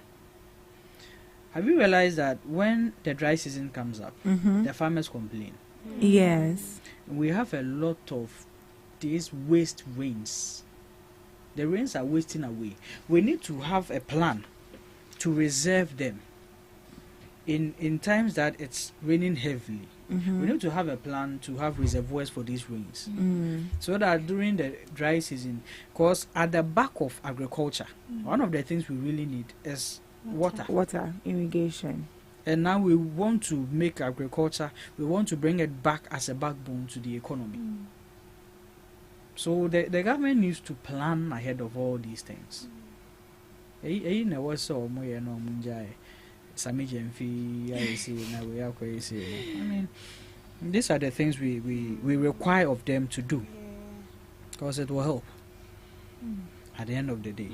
And speaking of agriculture, the government has promised to secure about 200,000 hectares for cocoa farming to boost output. 200,000 hectares. That's an entire, should I even say district, or an entire district on its own. As one. But I mean, this is the plan of the government too. Yeah. Secure hectares for cocoa farming. Why only cocoa farming and not other? So per the article that I read, Yeah. and that was coming from the finance minister, Dr. Kisela Tuforsen. He said the cocoa is more or less like the backbone of Ghana. Okay. So they want to invest more into it to, generate more revenue. So I think that is why they are allocating that large amount of land for them to grow more cocoa. Because since if it's indeed the backbone of Ghana, why don't we invest more into it and then generate more money out of it? Okay. But I learned the cocoa industry was in shambles. It's been in shambles, I think, since 20. Let's approximate it to 2020. We haven't met our targets. And why did that happen? You see, the thing about cocoa is this: the production of or plantation, harvest, whatever, cocoa board goes for a syndicate loan. A syndicate loan. So with that loan, you go, let's say, my bao, my beji, na me dia beduya me cocoa, eswa, na me di cocoa na. Okay. So we have like where we go for these loans. If we are going for, let's say, $100 million loan, we know that it can provide us with about, let's say, 2,000 acres of cocoa. In that, we know we are making this profit, we are making this, all that. What has happened is this: we go for the money, but when we come, we don't invest it in what we should do to get the money back and go and pay. Oh, okay. So obviously that is why it has left us in debt. And it's in huge debts. Huge debts. Yeah, I saw 500 million. It's in huge debt. Do you know that annually, back then when we were actually meeting our standards, the tons of cocoa we produce yearly, it was bringing us not less than $500 million a year. Wow. Yes, not less than $500 million a year. So if indeed we really look at the cocoa sector well, we are going to earn a lot of revenue from it. Not even bringing gold and all other minerals in this, just the cocoa alone. Look at what 500 million can do. Dollars. But we had leaders who sat, go for the loans, come disperse it to themselves without giving it to the farmers to plant the cocoa, for we to get it back, go and sell the beans, get another one, bring back. So that's why we are here. So if indeed people were actually embezzling the funds, why were they not brought to book? Who is bringing who to book? Because then we are all corrupted. They are all benefiting from it. And it's not the farmer who is embezzling. No. Yeah, but actually, Exactly. So if it was a farmer, then you can say you are reporting the farmer to maybe Cocoa Board. Cocoa Board itself is embezzling it. Who are you reporting Cocoa Board to? In fact, those people they are on their own. They pay themselves. Government don't pay Cocoa Board. They pay themselves. They are like, me 500 million, UJ 20. That's how they pay themselves there. So can it be a case that maybe a farmer is probably, maybe they have a group where maybe a farmer is part of the board, and then they see that it's not really helping them? Can they decide to back out? Can the farmer decide to? Can they withdraw themselves from it if they are not seeing the relevance, or maybe they can? You can't. It's sure. your farm It's and your my farm. land. My land. It's your farm, it's your land. But every mineral, everything we see as a mineral, belongs to the government. belongs to the government. Me and That's my- why government has laws, has even made laws for no individual to sell gold outside Ghana except selling it to the government. Yeah. That is why these farmers will continue smuggling their cocoa out of the That country. was because that they are is getting the a lot of money out Outside, there, and rather you are than- just paying us peanuts. Exactly. So Exactly. me, I made the massage. Exactly. So that's one factor which has really contributed to the smuggling of cocoa beans outside Ghana. Because if we've really treated them well, and these farmers really need, when you go to Cocoa Board, they have an entire scholarship firm or scheme, which is supposed to go to the farmers. Because they are the people holding the economy. Yeah. Do you know those who enjoyed that scholarship? The board members. It's crazy. It's crazy. If sometimes farmers even have to take their land, their cocoa land or cocoa farm, to go for loans to pay the fees of their wards. Yeah. Meanwhile, we have scholarship scheme under the Cocoa Board to support these farmers. And the number of cocoa farmers we have are not even much in Ghana. So we can actually sort them out. Why are we so greedy as a people? We are too greedy. The money they pay themselves at Cocoa Board. Yes, so we want to enjoy the little privilege of the common farmer. Excuse my language, but I mean, and Kawasa Ghana, who society be muna uhia bosia, nipa osa okon we cocoa farmer. Because some no muska. No muska. And if you will be crowned as a cocoa farmer, crown our sire. Ocean and pabo, only campo. Oh, because yes, the best they can do is moto. Because back in the days, I learned one of the jobs that could fetch you more money was cocoa. Yeah. So you'd be dating a cocoa farmer. The way you cash out. On top. But now, no, it's not like it still doesn't pay. It really pays, but then they're not enjoying. Yes, a few greedy old bald folks are enjoying it. Now they make the cocoa farmers look so poor and and let's ask ourselves, if cocoa is really the backbone of the economy, why aren't so many people interested in going into cocoa farming, and especially the youth? Because you're not making it attractive. It's not becoming attractive, and it's not lucrative for the youth. They see it to be a waste of time. Yes, because cocoa has to do with putting in not only your energy. You invest. It's a whole investment. Because when you're planting cocoa, they have I don't want to use pesticide because pesticide is for other, or do they use pesticide? Okay, pesticides. They use pesticides and other things to make it grow, and then it's good or it's edible to us. And then at the end of the day, you invest in your time, your money, and see, when it's time for harvesting, they go through a lot. Cocoa, as we see it, is not something very easy. They will now go and harvest it.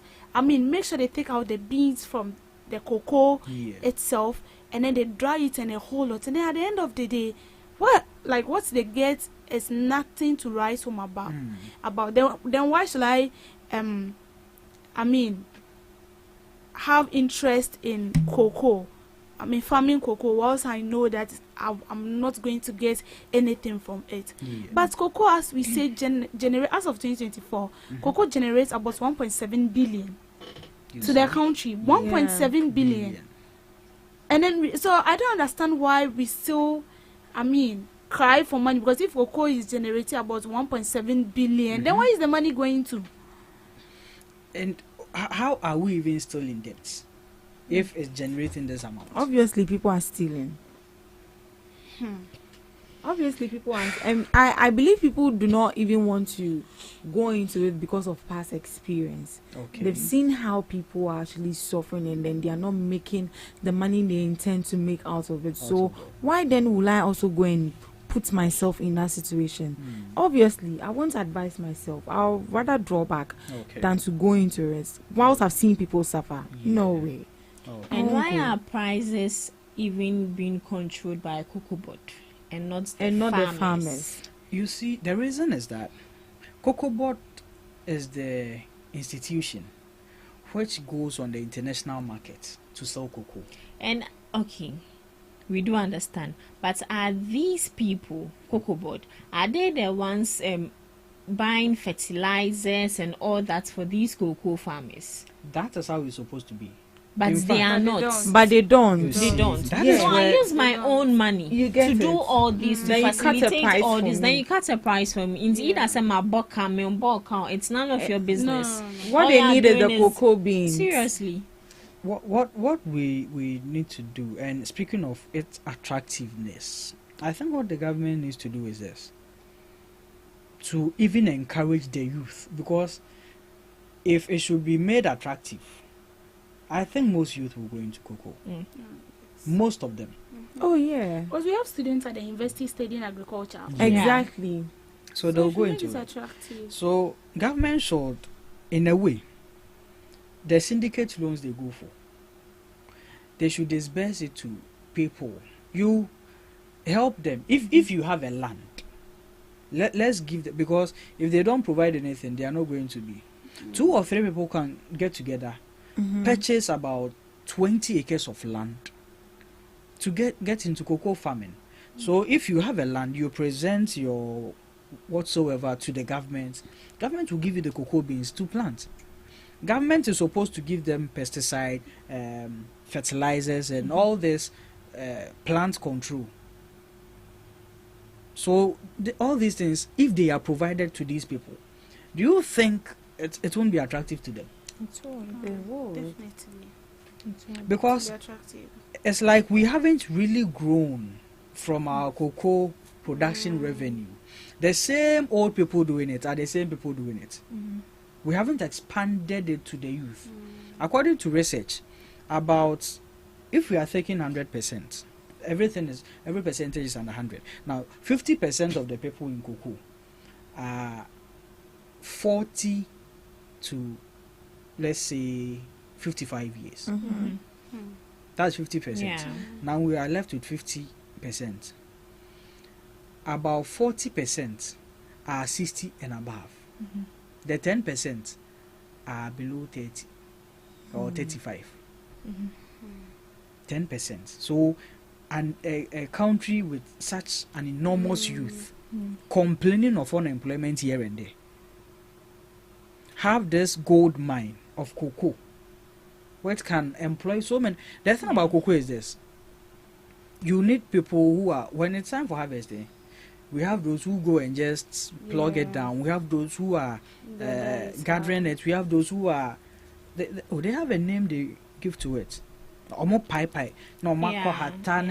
that also boils down to lack of modernization, because these people need to use their manpower to do almost everything. You see, the modernization of it, once we are not there yet, let's even make it attractive to people. And you will be an obe to makodo. Yeah. Most women, they can only gather. We have guys to my pie, no mahata. All these things are going to be like employment for these people. Now every day, oba now market no, what the emphasis 100 cities, and every 3 months over to cocoa. Yeah. Every 3 months over to cocoa. But for how long does it take to cultivate cocoa beans? Like, does it take for it to grow? To grow and Like to get there? 2 to 3, 4 years. Let's say months or months. No. Hey. Sure, cocoa has it's like 3 years and above. so like 3 years and above before those people make their money. Yeah. And then they have to wait for another year before. I mean, when they cultivate it, they need to grow it again before they sell it and then make that the money. tree is already there. The tree is So after every once 3 months, once like- once it starts bearing fruits. That's it. Like that's it. Obetia. That's a mango. But no? say, won't Okay, yeah, but when you want to start it fresh, that's when it takes a Like, very yeah. okay. Yeah, that's All all right. right. So I think government should look at these things because one of the biggest challenges we have right now is the smuggling of cocoa and its unattractiveness to the youth. Yeah. We need to expand our base. If every out of the 16 regions we have, how many regions are into cocoa farming. Kakrebi, not Accra and Kam. Yeah. Ashanti region Accra and Shada and Kam. Northern region and Kam. So we are only looking at, let's say, the central Accra, Eastern so Kakrebi, Eastern almost Shada and Cocoa Zao. Kakrebi. But a for no bono for no one or more Shada ye pa cocoa. So we can expand it to these other regions. I don't know. I learned that they are the 200 hectares of land. They are going to use the prisoners to work on it. I think we've discussed this thing on this platform. With regards to Burkina Faso, when they allowed, I think we've discussed it. So if that is actually the case, then it's good. But then also, why not purchase it? Give the land to the youth to do it. Yeah, it's a good thing. Aside the 200 hectares, you can still purchase more. Bring the youth on board. Who wants to get into cocoa farming? These are the incentives we are giving you. You are not going to pay for fertilizer. You are not going to pay for pesticides. You are not going to pay for even probably weeding. You might not pay for it. Cocoa cry and shada and brass, yes, spray as until we number. But it's Ghana we do.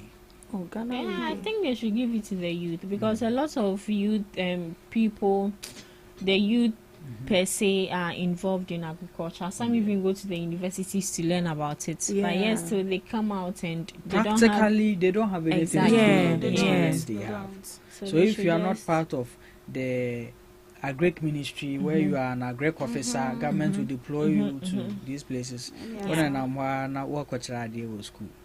And then they end up being an agric teacher. And they should not take focus. Agric teachers in the secondary school. The private sectors also, because these people, in as much as the practicality of it is not much, these private sectors really make sure that their students are well equipped and one knowledgeable about these things. The private sectors, how? Like private universities. The private universities who teach these students agriculture and all that. Okay. It shouldn't only be a buying. Yes. And with that, I was having a plan that why not government engage these private sectors like banks, even churches. Engage them. Let them purchase a land, like these sectors of acres we are talking about. Let them purchase it. Let's give them the beans to grow. Because at the end of the day, it comes to back purchase their land. Yes, for them they need to purchase it. It's Government good. shouldn't purchase it for you. You need to purchase it. You need to fund your own workers on it, but we will give you the beans. At the end of the day, it's government who is buying the beans and selling it. So you are never running at a loss. And the advantage you have is that you are in direct contact or contract with the government. See, we are not even meeting our ton target on the cocoa market, international market. So we still need more hands. We are short. The countries be cracker. Once February no more than you can say. The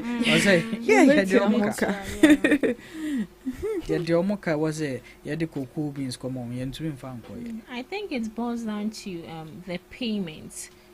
How these people, how the government pays these farmers. Because if at the end of the day, I would suffer, invest in it, buy a land, pay workers, and at the end of the day, you'll be giving me peanuts. I wouldn't do it at all. It would deter others. So I think the payments needs to boost them. So could it be they also lack supervision and management? The farmers. Not the farmers. Is it the cocoa board? Yeah. I think there should be some checks and balances in. Yeah. And even with that, see, it all boils down to leadership. Or can it be that that's not the money they are supposed to pay these farmers, but corruption? Yeah. They Oh, pocket that some one of this there. money. Before they pay, it goes to Parliament, right? And I'm a boy for them to suggest. Unless they are not amount. under the government and They I operate think that- independently. Oh, they are. If they are not, in Kayen appointed. Oh, they are Cocoa under board, they are under government, but they have executive. their own regulations. Oh, Like okay. Cocoa Board has become. You see how we see Gold Board now. Yeah. They have their own laws and bylaws. That's the same way Cocoa Board is. Okay.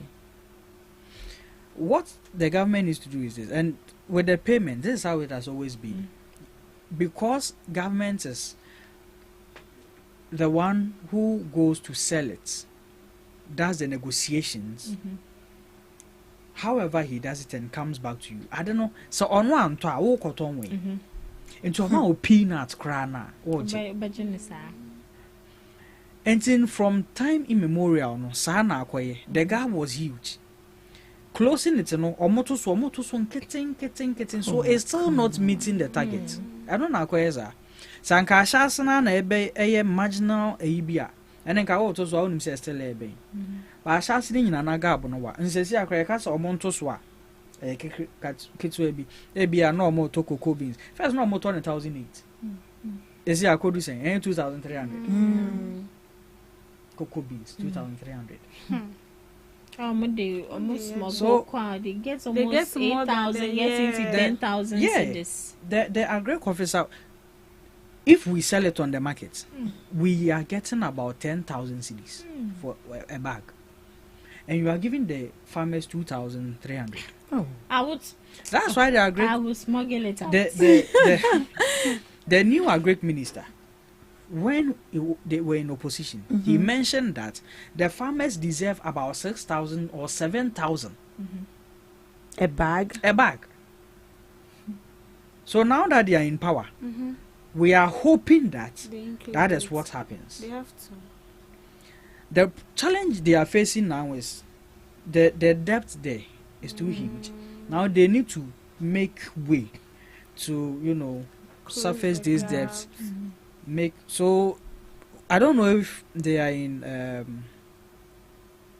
close conversation with the farmers. If the farmers can understand them, maybe a moment in 1 year, more they are still maintaining price enough for now. Now you to your home can you better so amam. Now farmers never are fine. Because debt net down, so more can say or more be near ma yeah koto swam or musi are still a debt in the bed. But if these farmers, all of them decide to smuggle the cocoa out of the country, does it affect the cocoa board in a way? A lot. Yeah, it will affect them big time. A lot. The reason is that they go for syndicate loans to come and buy. Until so no money be antoa. Can it down? How are we going to Pay it. You get me? Because we buy, then we go and sell. That's how we make money. Then we pay, we come, we give it to you, we go and sell. Sa, it is a more fast ecoton. Yeah, ba, ye nya a yini be grant. Na lo na ya kwa jeno. How you been? So the plan is good, getting this land, but they should do more. They should do This is a very good plan. I think it's a basic foundation to build on. Yeah. So kudos to the government. Because that as they it should do stands more. now, Cote d'Ivoire is leading. Oh, yeah. In cocoa production. Yeah. So if we could actually do something. As at 2013, 14, 15, It was 16, Ghana. Ghana was. Now Cote d'Ivoire is leading Ghana. The margin is very huge. Sometimes I don't want to say that some years have been some way, but where the answer? It has been some way.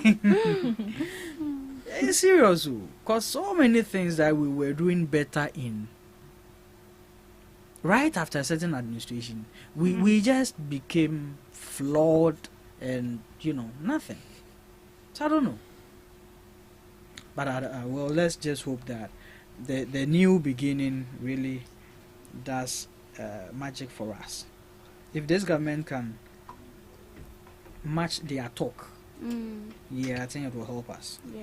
If the government can match their talk. So that is it for the cocoa board and the agricultural sector segment. Let's look at the next topic where President Mahama has hinted on decentralizing the decentralization of sanitation. Yeah. You see, over the years, when I grew up, when I was growing up, our sanitation measures were in the hands of the assemblies. So every town, we had a town council. And you're from Tankas. Tankas, bow. See, every Saturday, sometimes it's not even on a weekend. On weekdays, they just come on our ways. They won't tell you that they will be coming these days and these days. Wow.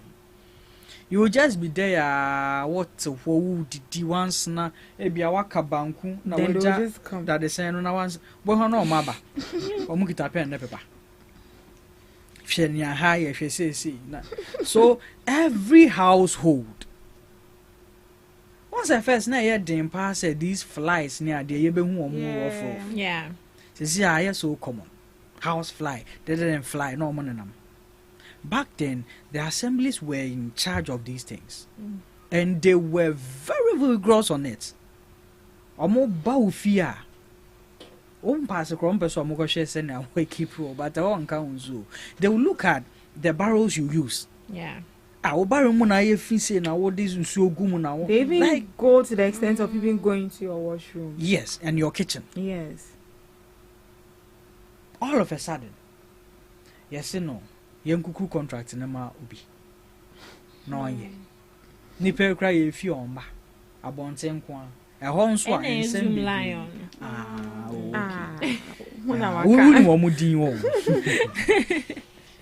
So this contract has brought a lot of fuss in the media space lately, and it has this political affiliation because government need their mobile power. And they are in contract with government, you know. Sorry. We need water. Producers. Sorry. So, yes, it has this political insurgents that people are talking about it. In a way, yes, in a say. So, Yanji contract in Munsem. Finally, the president, in fact, the president was petitioned on this by Manasseh. Really? Oh, yes, he was petitioned. Manasseh petitioned the president. He did. Yeah. He did. Petitioned the president. And I was happy with it. He did. Because I felt, in a way, that why he was just playing gimmicks on this issue. Probably the issue was bigger than Malik. Let's put it that way. That's how I saw it. Onyobe take action. But looking at the man involved and the ties he has in the political arena, it's not an easy blow to fight. So Manasseh did the right thing. For all we know, Krabia Malik Nekache Manasseh is only maybe Fafa Mitisofa. Yeah. Maybe it could be. Yeah. Fafa Mitisofa because me pesa me you but painful na was anything. A kodu jamangas, and once petitioning comes in, you know that if the petition serves right and you don't act on it, you can actually be impeached as a president. Yeah. Oh, I think that was a smart move. Very smart move by both the YE and I know. For me, I personally believe that Malik himself. It was in an interview. He was like he wouldn't sign any contract that wouldn't benefit the youth. So it was a smart move. Yeah, very smart move. Even indeed, yeah. Yes, that was a smart move. So yes, now President says he's decentralizing it, giving it back to the assemblies to make sure that these things. And you know what I'm happy in this directive. He has given a directive that as an MCE or DCE, whatever you are, your job, security, hangs on the sanitation of your constituency. So now it's the sole responsibility of the assembly. Yeah. About constituency. Now what film or because this is see and so almost no one can say campaign. I buy fire. And for them, they are subject to elimination. What is why to me? Yeah, they were nominated by the president. The president. So if they are not doing well, You why can not? fight. Then it's in the right direction. It is. It is. But then.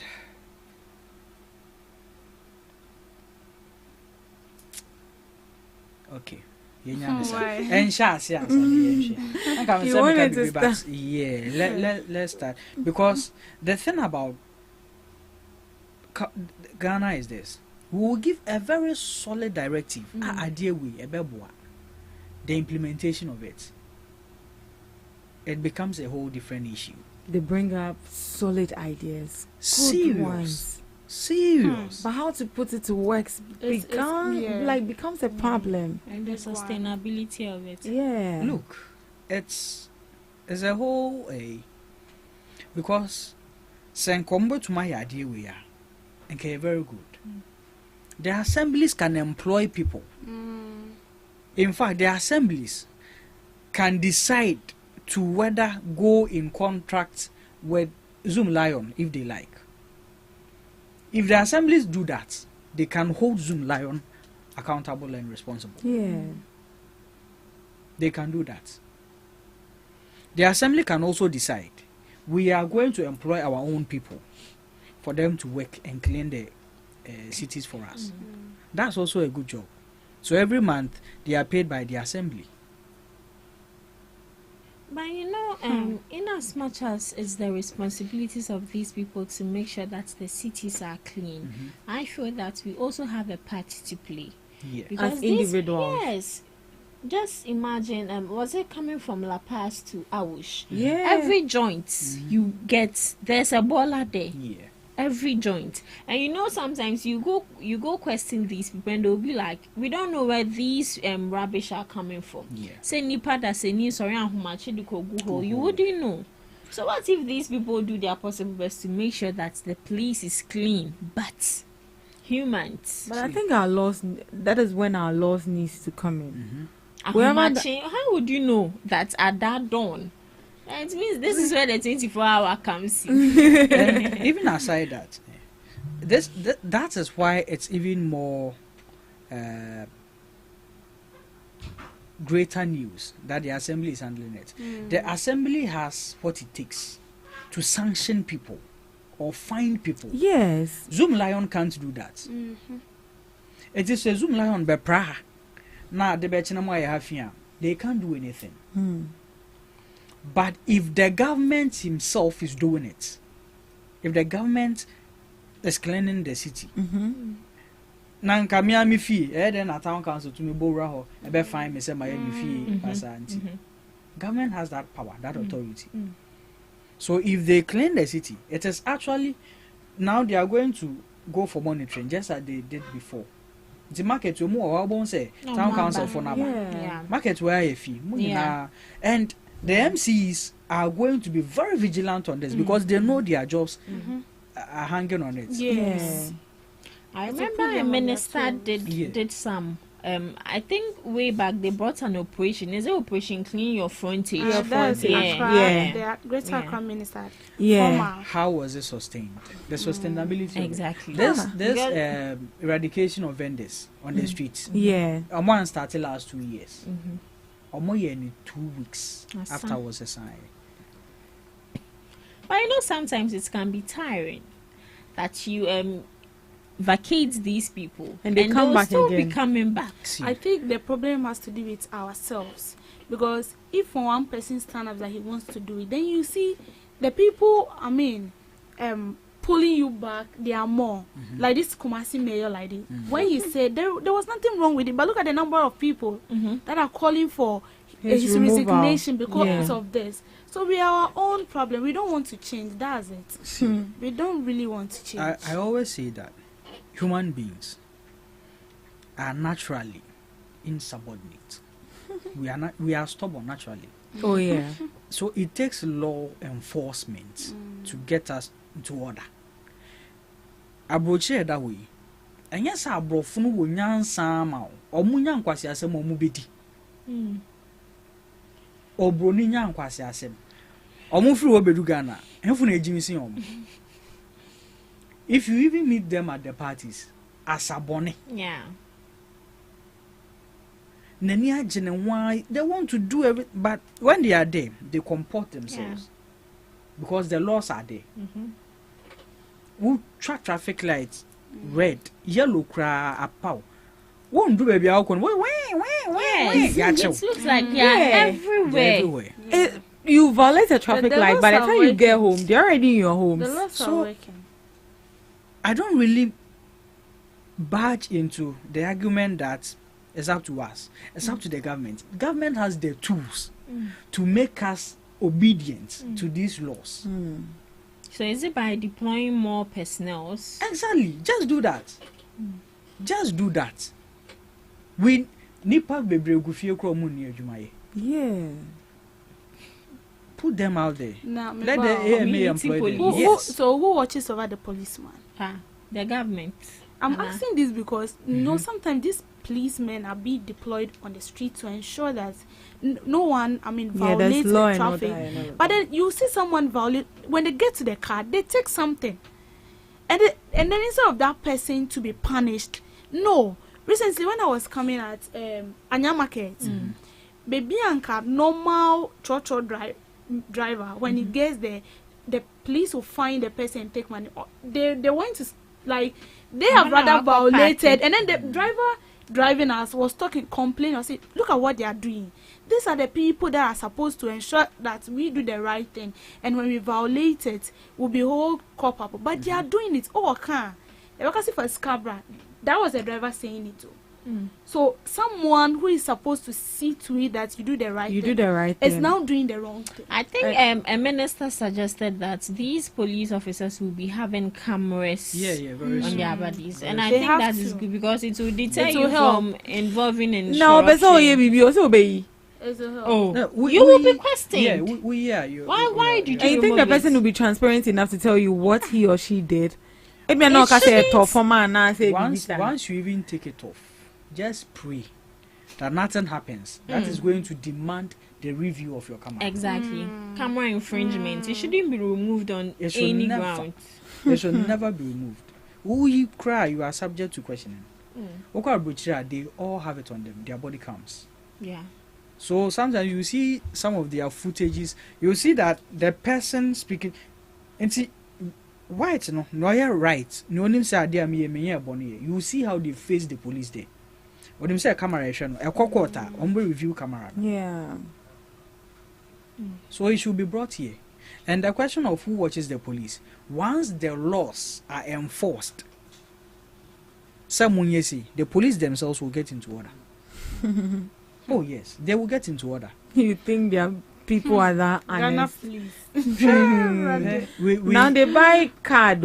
Exactly. Card holder. The ID card holders. Then they put it on your lap. Now they put it on your laps. You know what to do. Just do the do. That is why the body cams will work. Body cam will one. Kwaje bribe. For card, because will be and sim. The right measures, we have it too. We have the ideas, very brilliant. But how to execute it is the biggest challenge we have in this country. So yeah, the decentralization of our sanitation measures is great, perfect. But let's look to it that we actually enforce it, and because it will help. Ghana is too dirty, especially Accra.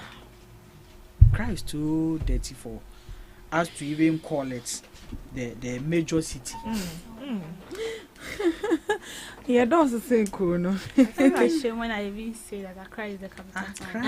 And that brings me to what we had the last time, the conversation we had. Bola course. Yes. I think is it an MP or a minister? A regional minister for Central Region. He was like, why don't they bring up a course on sanitation and then we name it Bola Therapy. Okay. Where we have a particular course for students to go into the university and then they have to go and study the study of Bola. That was what he said. But what do you think of that? It's good. I think very, very. We we as a people haven't really grasped the entirety of a healthy sanitation yet. What it can do to us, and what an unhealthy sanitation can also do to us. Sicknesses, most diseases travel faster in an unhealthy sanitized environment. That is why COVID by you see more often. You sanitize yourself. Yeah. It keeps you actually from even sickness. And nipa, your most important value to keep in life is your health. You can have all the money. If you don't have good health, you are waste. So we need to broaden the enlightenment, the education on sanitation. So this course for Bola course is a good thing. I was saying money here priority. Honestly, no, we see it to be very like funny, but it's great. Mass is compulsory in schools for study. They should do it a compulsory practical course. And it should start. There are some courses like sanitation. I was starting free KG, kindergarten. Nipani dinia. And yeah, fair when you know, because the Bible crassy. Chakwalano Quampana, Onia. He will not depart. Yeah. Until see a fast sanitation course as a subject in our schools, right from kindergarten. We are easily going to groom a batch of generations after us. This sanitation issues is never going to be a challenge to them, because everyone automatically understands what it means to keep yourself clean, keep your city clean, keep your house clean, keep your office clean. Like on him so no idea wavy no jack to her. I mean, but I say most of us we don't know. We were that neat during COVID though. Very neat. Let's say I can wash my hands more than 10 times in a day because you don't want to die. Very nice. Last The severity mentality of your COVID was so intense that I think you should have stayed like that. Like you have sanitizer all in over. your bag. Even your face, you're sanitizing your face like your gadget. Yes. You sanitize your phone. My earpiece. Your phone. Hey. Really? Immediately after COVID, they see wow. I asked them when they sanitized. It's been long. But I have sanitizer in my bag. Oh, nice. So yeah, it's a good call. Let's just hope that. So the assemblies, it's a challenge to them, but with the MC's job hanging on it, I know they are going to do the right thing. Because how Mahama is moving now, Charlie, is serious. Very, very serious. We are better. And that's the kind of leader we want. You see, what I've realized is this. It's about the Chief Justice. We haven't paid attention yet. Really, you think so? Look, let me tell you something. The Chief guys are narcissists. The Chief Justice is almost like, let's say, the advisor to the president. The executioner for the president. For anything to get to the president, it will be scrutinized by the Chief Justice before it gets to him. Say who here say do no afa, who here do no order. That's how the hierarchy works. If you've realized that man in particular, Julius Debra, how friendly is he even in the media space? Do you ever even see him or hear from him? On interviews. Once a while. And so directive via Bebano, yes, Chief Justice. And you can't even approach him to go and plead. Or throw letters say I'm fire over this street where let anybody do I forget you. Reply be a man hope you. So I think we really need to give that man his flowers too. Which is the chief of staff. Yeah.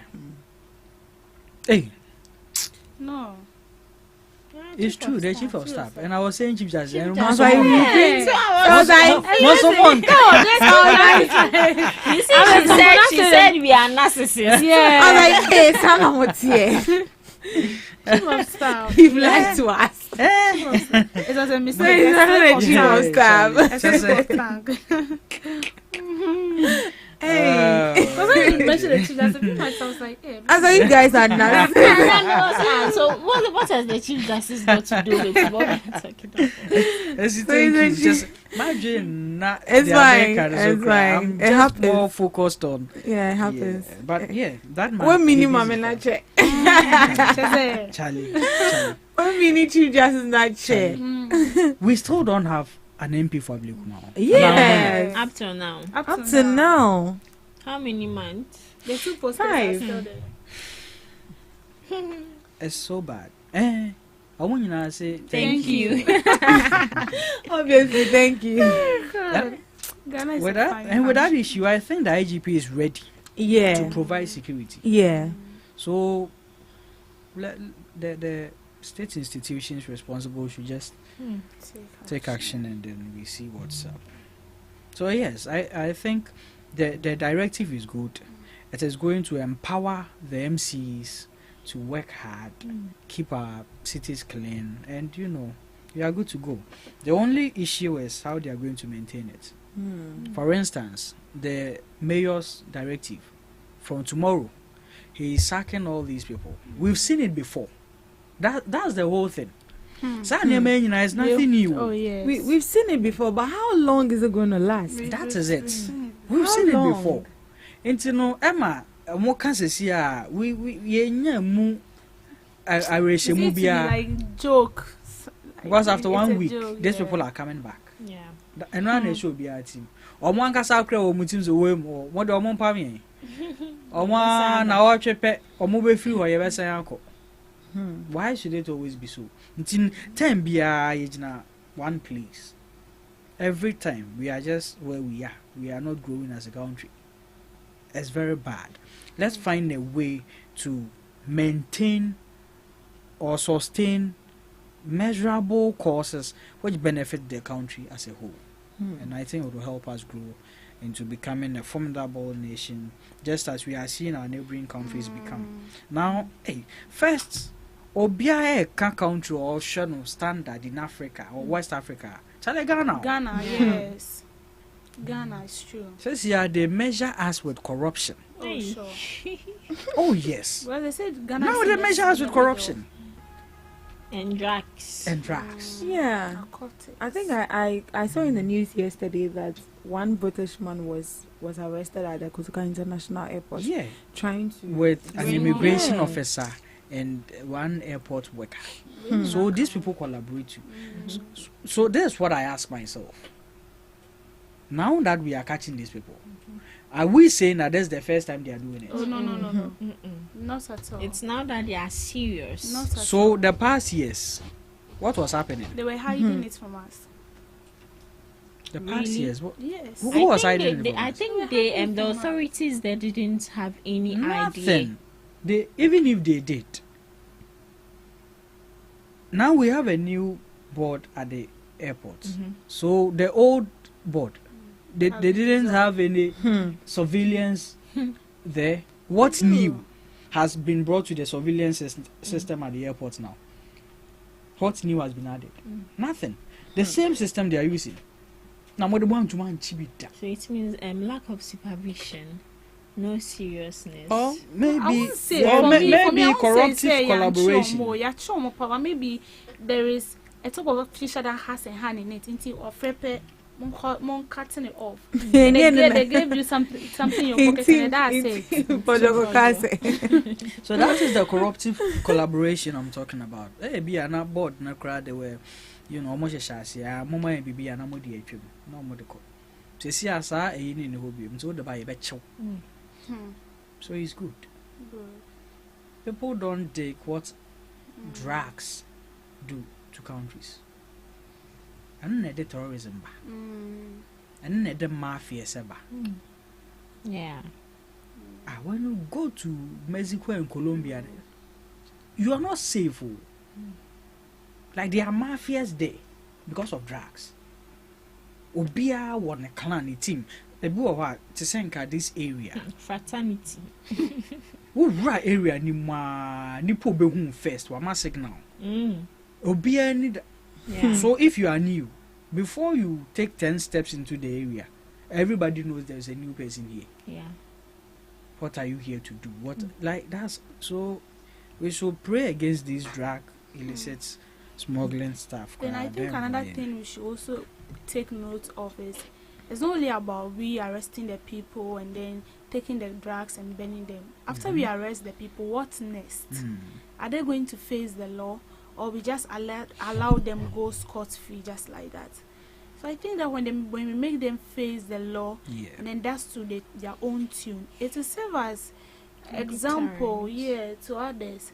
But in the case where we keep arresting them, we keep taking the drugs, burning them, I feel like it's a normal avenue. After all, they will take the drug, but we'll still bring it back.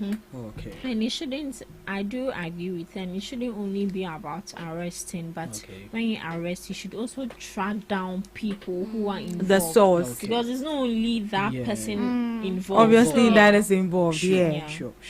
Great call. President plans to decongest Accra by building another city. Which city? Accra City. Which city is that? And how are we going to name it? Ghana City. Mahama City. Hey, right there. Vienna Mahama. Sometimes I feel as if you are building castles in the air. Hey. Seriously. So, do you think this is necessary? This is in a call to decongest Accra. That is what he's saying. So how is it going to be like? They're going to move some people from here.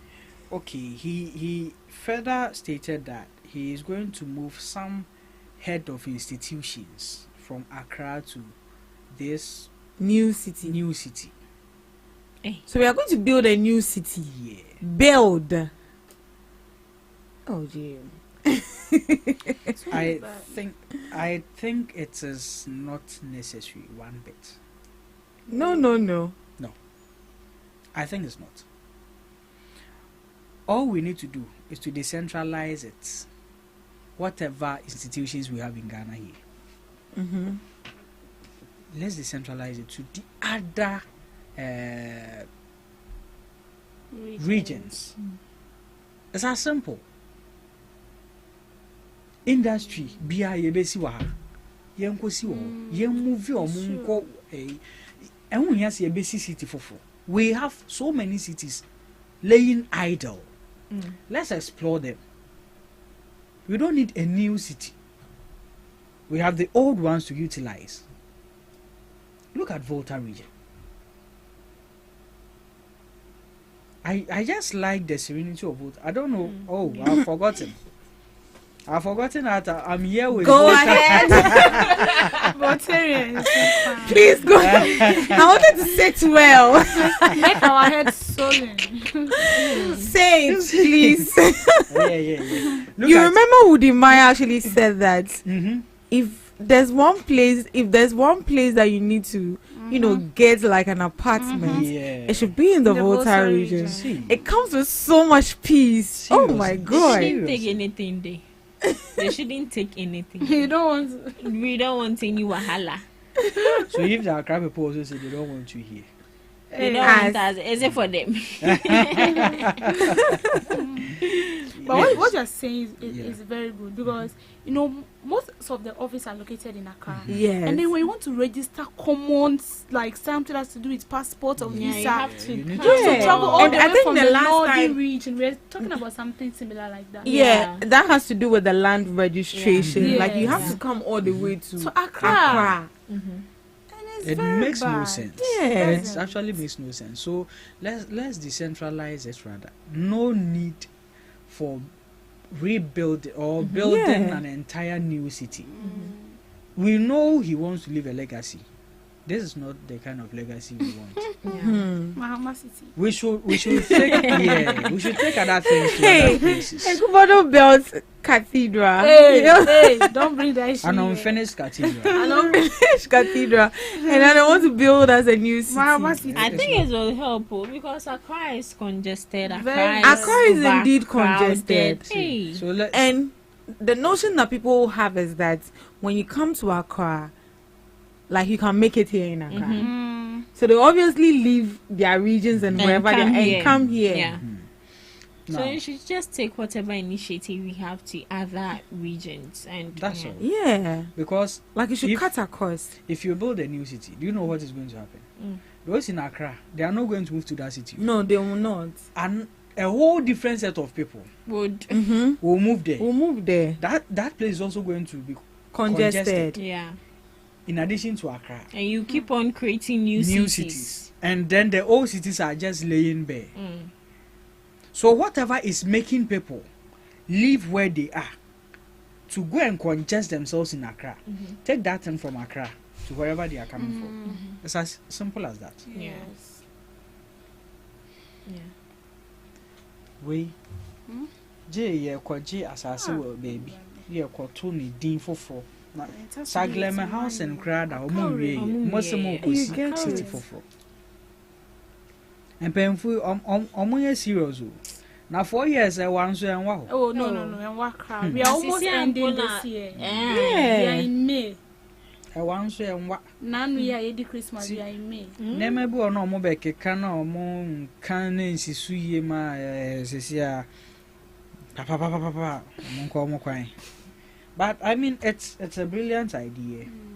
But the idea to decongest Accra is brilliant. We've all been praying for this idea to visit them. Yeah, we intimidated that Akom. Finally, I could do quite on buffer so I na asan akoda asim. Who could build a new citizen? No.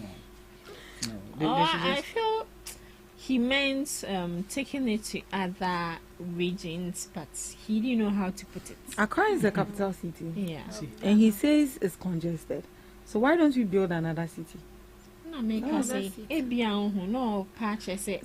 He's a president. He knows what he's saying. Exactly. And if there is one attribute about that man, he's very intelligent. Yeah, he knows what he's saying. Yeah. And he's one of the most clarified communicators. Oh yeah, he's a very good communicator. He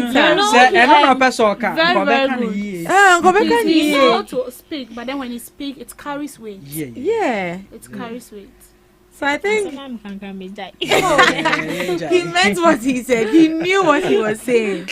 And I had this certain is a communication aid with the president. And that is what they lacked. Exactly. He even gave one dancer money. He was like, hey, like he has a way of he has a sense of humor. Oh God, yeah, he has a sense of humor.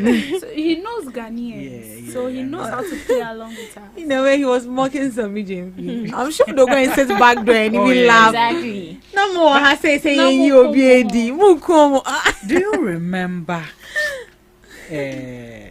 When in Parliament, what was done that the president was saying? Was it in Parliament or where? I've forgotten. And then that was the former president. Oh, more to me, yeah, but he did it. That was in Parliament. It was not in Parliament. He was addressing. Yeah. Yes, State of the Nation. Oh, that was why you moved your set up. Me, I don't know, but I really like that man. The way he dances. The man is funny. Very funny. The way he dances. Oh yeah. He has his facial expression. Dancing. I think the art center or the creative art center was actually launching something. I've forgotten. And then he was there. They were singing. Nasi was actually leading praises. And he was that the way he was dancing like the moves. I was like, hey. We miss these people. I miss Katie Hammond. Oh yeah, another funny man. A very old man. Very funny man. So he's an old man. He's an old man. That's what he doesn't want to hear. Yeah, he doesn't want to hear. He's an old man. So yes, it's a brilliant idea to decongest Accra, but we have so many ways to decongest Accra. We still have people coming out of school. We still have people seeking jobs. We still have government establishing institutions. Take it from here. In fact, some of the institutions being established here, you can even move it to another place. It's so easy. Ebe create space wa Accra. Ebe create space wa Accra. Waka so ko build the city no ko build the way. Like have you asked ourselves that? Where? Yeah, amazing cathedral. What? You know how cathedral? That cathedral this time It's small. Small. Too small. It's it's a good thing. He should find a way differently to decongest Accra, like we've suggested here, than building a whole new city. I mean, after decentralizing these institutions so that people won't move from all these places to Accra, they will now stay there too. Say, me free Volta region, me a banker, accountant or something. Na banks, and na baby I met my year, Juma na Accra penewo. Na efe bi aba Volta. Me free me krum. Say me ba Accra be year Juma. No. Akpela twa me ho ahia ase. Oba Accra na obedi akpela ne boten den because they are special. They are strangers food in Accra. Yeah, na me. Yeah, me ya. Oh, mountains will be difficult, lalu na okon. Ube do Accra for to say. Ade obi wedding gown bo now the difficult Accra. They should find a way. Let's take these things to those places. The people will go back there. They won't have the need to come to Accra and settle here anymore. Yeah. So I think that's the best way to decongest Accra. Other than that, the new city. Here we come. Our last topic for the day is our state road infrastructure. On mine we young quine. And especially the ones linking the major cities. Accra Takrade, Accra Kumasi, Takrade Cape Coast Accra, Accra Volta. Like Nina anye. Quine Nina ye hu eneno. Ye nia ye no nkromaso. Nkromanreso. So look at those years. Up till now, there hasn't been any improvement on them. Nipe a travel Kumasi on a daily basis. I should Kumasi quite. But then the government is planning on expanding it. They are going to make most of these roads dual. Say a dual roads are multi-as. Double roads. It's a good call. But road a young Kasano, let's look at it extensively. Quite na ni quite near to no. We don't. Oh yeah, quite 2 years cried the summer quechi. After a year na once I started the plate. Baby crack baby yesi. So we need to look at that. Secondly, our means of transportation has so much been centralized on roads. What are we doing about railways? No, my promise is sky train. Where is it? Madam. Don't let me lose my appetite. Where is it? What are we doing about railways?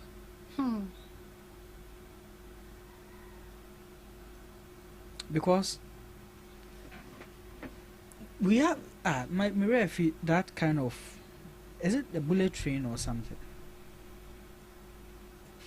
A bullet train within an hour someone in Wa. Yeah. A bullet train can get you from Wa to Accra. In how many minutes? An hour. Bullets. Bullet train. Bullets. Like your boat to a bullet. Yeah. This how fast the bullets will get to you. It's so fast. Yeah. But can we have that in Ghana here? Why can't we? But how does it look like? I don't understand. Normal train. Oh, it's Normal train. Uko to China near there. These places are so obi to make call a hey Ghana ha bullet train. Emfa. I don't know. Oh my ray. Oh, but it's nice. Are you laughing at that? It's nice. It looks like a shit. But why? Like a snake. Why can't we have it? It's very nice. Share. And you can have this. But me and the train by now cause say Yes, some Jack can do or train.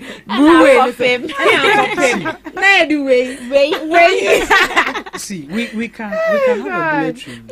Black mentality. We can have a bullet train which will convert people to come to work from Wa to Accra, from the northern part to the southern part every day and go back conveniently every day. I am high. If we are really serious in investing in our transport system, these are the things we should be looking at. Yeah. Most countries have developed through transit buses and railways.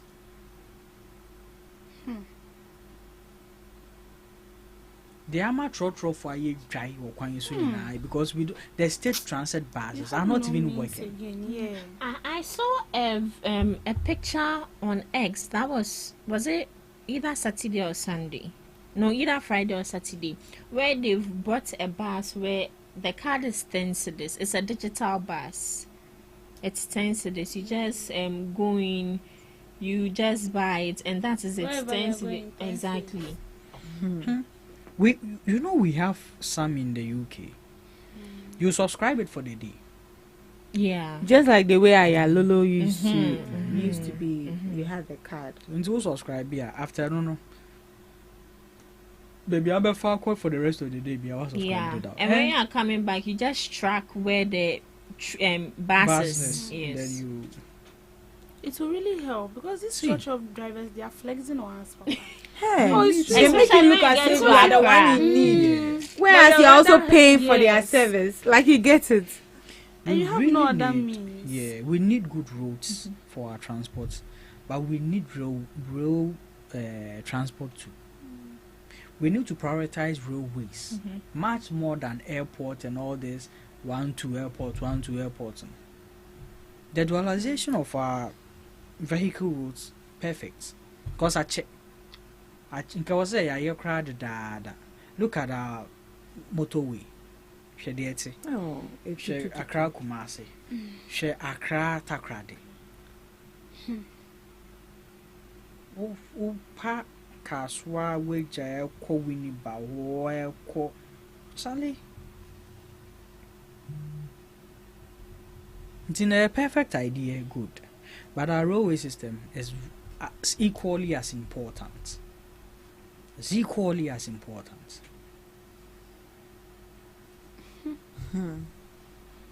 So I think the government should switch their attention to our railway system. Ebe boy, obi be to me for train within an hour. If you come out At the end, I was saying, free Ghana, Ghana. Maybe 6 hours. From here to my place, yep, the whole day. If you don't wake up like dawn, then it means you are using the whole day. But then when you wake up at dawn, you get there like in the evening, like 8. And yes, sir, you get there the next day, 7 a.m. in the morning. Why are you going to? Where's your hometown? 7 a.m. in the morning, like in the OT region. It's outside Ghana. In the OT region, if it is both sides, it's different. But OT region, you have to, when you're living at your dawn, you'll get home maybe 8 p.m. in the evening. Yeah. But then when you're leaving here like 3, you get in the next day 7 a.m. in the morning. Wow. Yes. And see, And I'm kind of soon. Do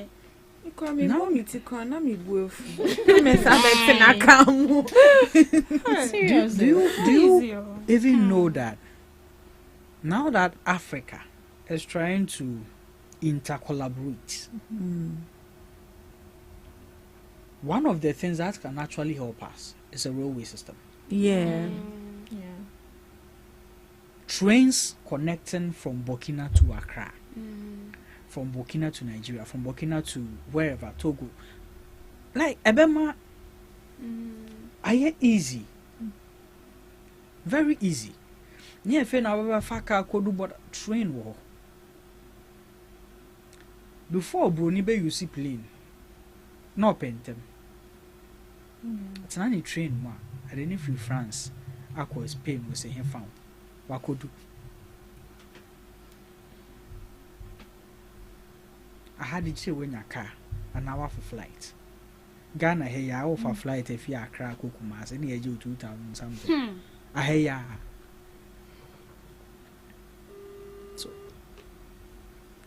So these things, I think they are good calls.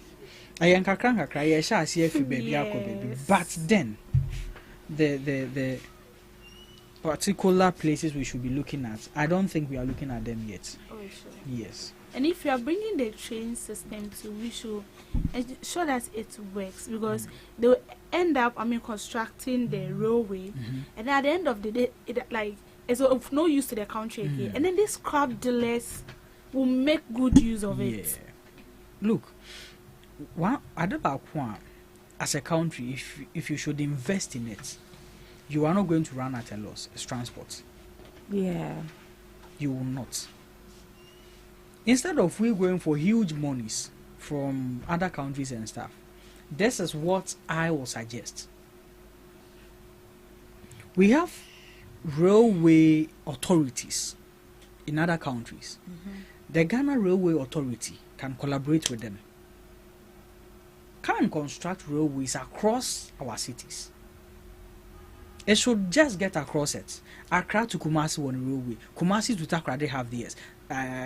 Cape Coast to North have theirs. It should cut across. No more meye.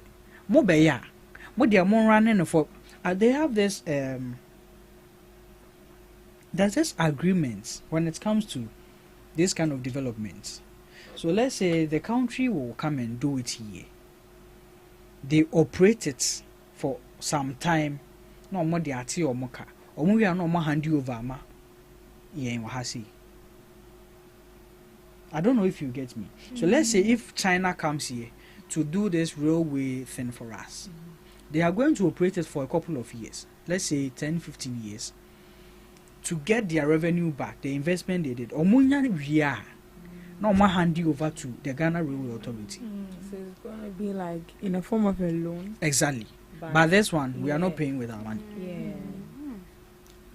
So meaning that whatever revenue that is generated is not going to the government. It should go to them. It will to pay off that debt. And we don't even have a problem with that. And even with that, sometimes there's an agreement say, no, not all will even come to you. Let's say 80% is coming to you, 20 should come to us. Until say you bet to your loan. This makes sense. Absolute sense. And I am telling you, if this offer should go to a place like China, they will grab it with all hands. For those people there, you see, they've built themselves with skills that they want to explore. They just want to explore the skill they have. Yeah. So see, I don't think there is a part in China which needs a railway. To make us say, they still have people constructing or developing trains. No more developing your chromo, no one find here. One fancy some rain. We like it, we want it here. This is an easy shot, easy call for we as a country to develop our country.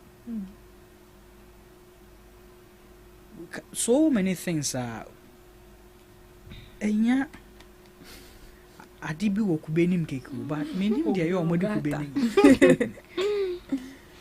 Because see, if we should get our railways working, we are good to go.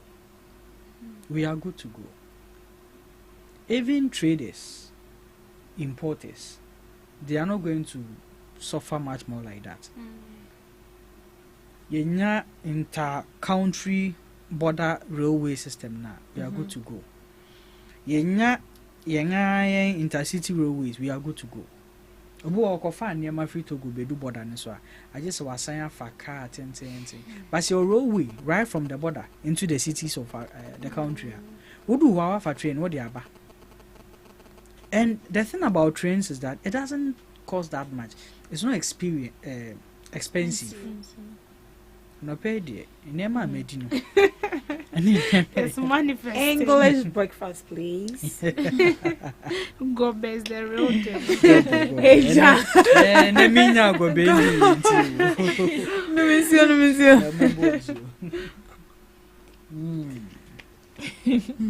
I say go base the real deal. Go be ajem kwa. What to me do with him now would dinner around 11 a.m.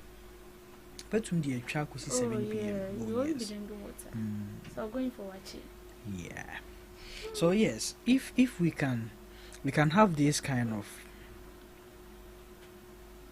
ideas as a country, go into negotiations with most of these already developed countries, they will be willing to come and do these things for us. And it is going to work. Why a train? Every young fan sell off a bar cry every day. Okra won't be drew. Why ye be if you go for Ridria, to me bar cry. Uncle for Befa. Why be if you voter? A bar cry. Why be if you to me if you voter? Kokumasi. If you voter, a quarter crade. And in your mazia in your ding. Today, ye the Manuesi, ye mene yas. Ye mene yas, Madam Manuesi. It's a good call. I mean, the dualization of our roads. The pressure on you getting trotro every day will also decrease. A whole lot. With regards to the train. Yeah, with regards to the train. Yeah. And they won't have to be flexing on us again. Because your own money, you will pay them more. But these people be acting as if they are rather do you a favor. Yeah, but I you're get favoring each other. I get it. And they'll be shouting. Look at this seminar. That's very annoying. And they can drop you wherever they want. Yes, like this morning they did want me. I see. Sorry. I see. What for an hour for Uber? And I'm like you get it. Yeah. Me, I'll not rate you. Oh, okay. But ladies, what's up for the rest of the day on Ghana Talks Radio? So this morning, I think we'll be going to do a reporting at some specific areas. Okay. With regards to the activity the mayor will be taking up, God willing, tomorrow. Okay. So we want to go and interact with some of the traders at the pavements and at some vintage places, especially when you go to Circle, Kaneshi, La Paz. Those people are there. They are all part of Accra, right? And I think we'll go to the central city as well. Okay. Yeah, we're going to interact with them. How are they feeling about it? What words do they have to say to the mayor? Yeah, so I think that will be that. But not forgetting, rock your jersey. What is it about? Producer. Is that what's rock your jersey? Yeah. So it's UEFA Champions League, Inter Milan. Yeah. Versus who? Answer now there, that one there. I don't know yet. I'll go and take a poll for my producer. So it's actually a football match, and then it's in collaboration with Ify Lounge. Okay. So it's going to be streaming live right here. All you need to do, there'll be food, drinks. Ify Lounge, not free. No, it's free for you to, to come and watch. But the food is But not if you come and patronize really? if you lounge, so I want it free. But with a prediction and win, probably if you're able to predict Netoma, maybe you can get the food for free. Wow. Yes. Okay, so let me read here. Yeah, okay, just It said that it's a free streaming match at Efie Lounge for the UEFA Champions League final between Inter Milan and PSG. Now, what to expect is this: a live big screen broadcast of the UEFA Champions League final, PSG versus Inter Milan. Delicious food and cold drinks available all night from Efie Lounge. Good music, banter, and the full match day vibes. Predict and win competitions. Jersey contest. Come in your best football gear and win surprise giveaways. Great company. Meet other football lovers, cheer, chant and celebrate together, whether you are a die-hard supporter, a neutral fan, or just here for the vibes. This is where Accra comes to watch the final. Expect a lively crowd, iconic moments, and memories that will last way past the final whistle. Ghana Talks Radio, Rock Your Jersey, is in partnership with the Fee Lounge. For more details, you can call or WhatsApp 0202 544 614. So that is it for the Rep Your Jersey or Rock Your Jersey coming up on what was the date, Cra? 31st May 2025. Yeah. So PSG versus Inter Milan. Who do you think is going to carry the night? I know you don't know the teams, but just listening to their names. PSG or Inter Milan? Inter Milan, yeah, me. Inter Milan, yeah, okay. Debbie. Well, I'll go for PSG. Or is it PSG? PS or what? PSG? Is it PSG or PSG? PSG? Oh yeah, I'll go for PSG. Okay. Reggie? Milan. Yeah. Milan, you two until Moonwine. Inter Milan, okay. All right. For me, I wish both of them can lose. Why? You don't like them? Both of them should lose. Oh, why? My team should have won the Champions League this year, but you didn't qualify. Both of them should I'm lose. sorry, my bad. So that is where we wrap up for the Ghana Talks Breakfast Show this morning. Big thanks to you, to wherever you are listening and watching us from. Also, big thanks to our production team holding us down. Big thanks to my beautiful queens and princesses in the studio who held the conversation and discussion down with intellect and knowledge. Thank you once again. My name is Pakwesio Mare. I'll be coming your way same time tomorrow morning on Ghana Talks Radio. Up next is DJ Rock with some soothing music. So stay tuned. Bye.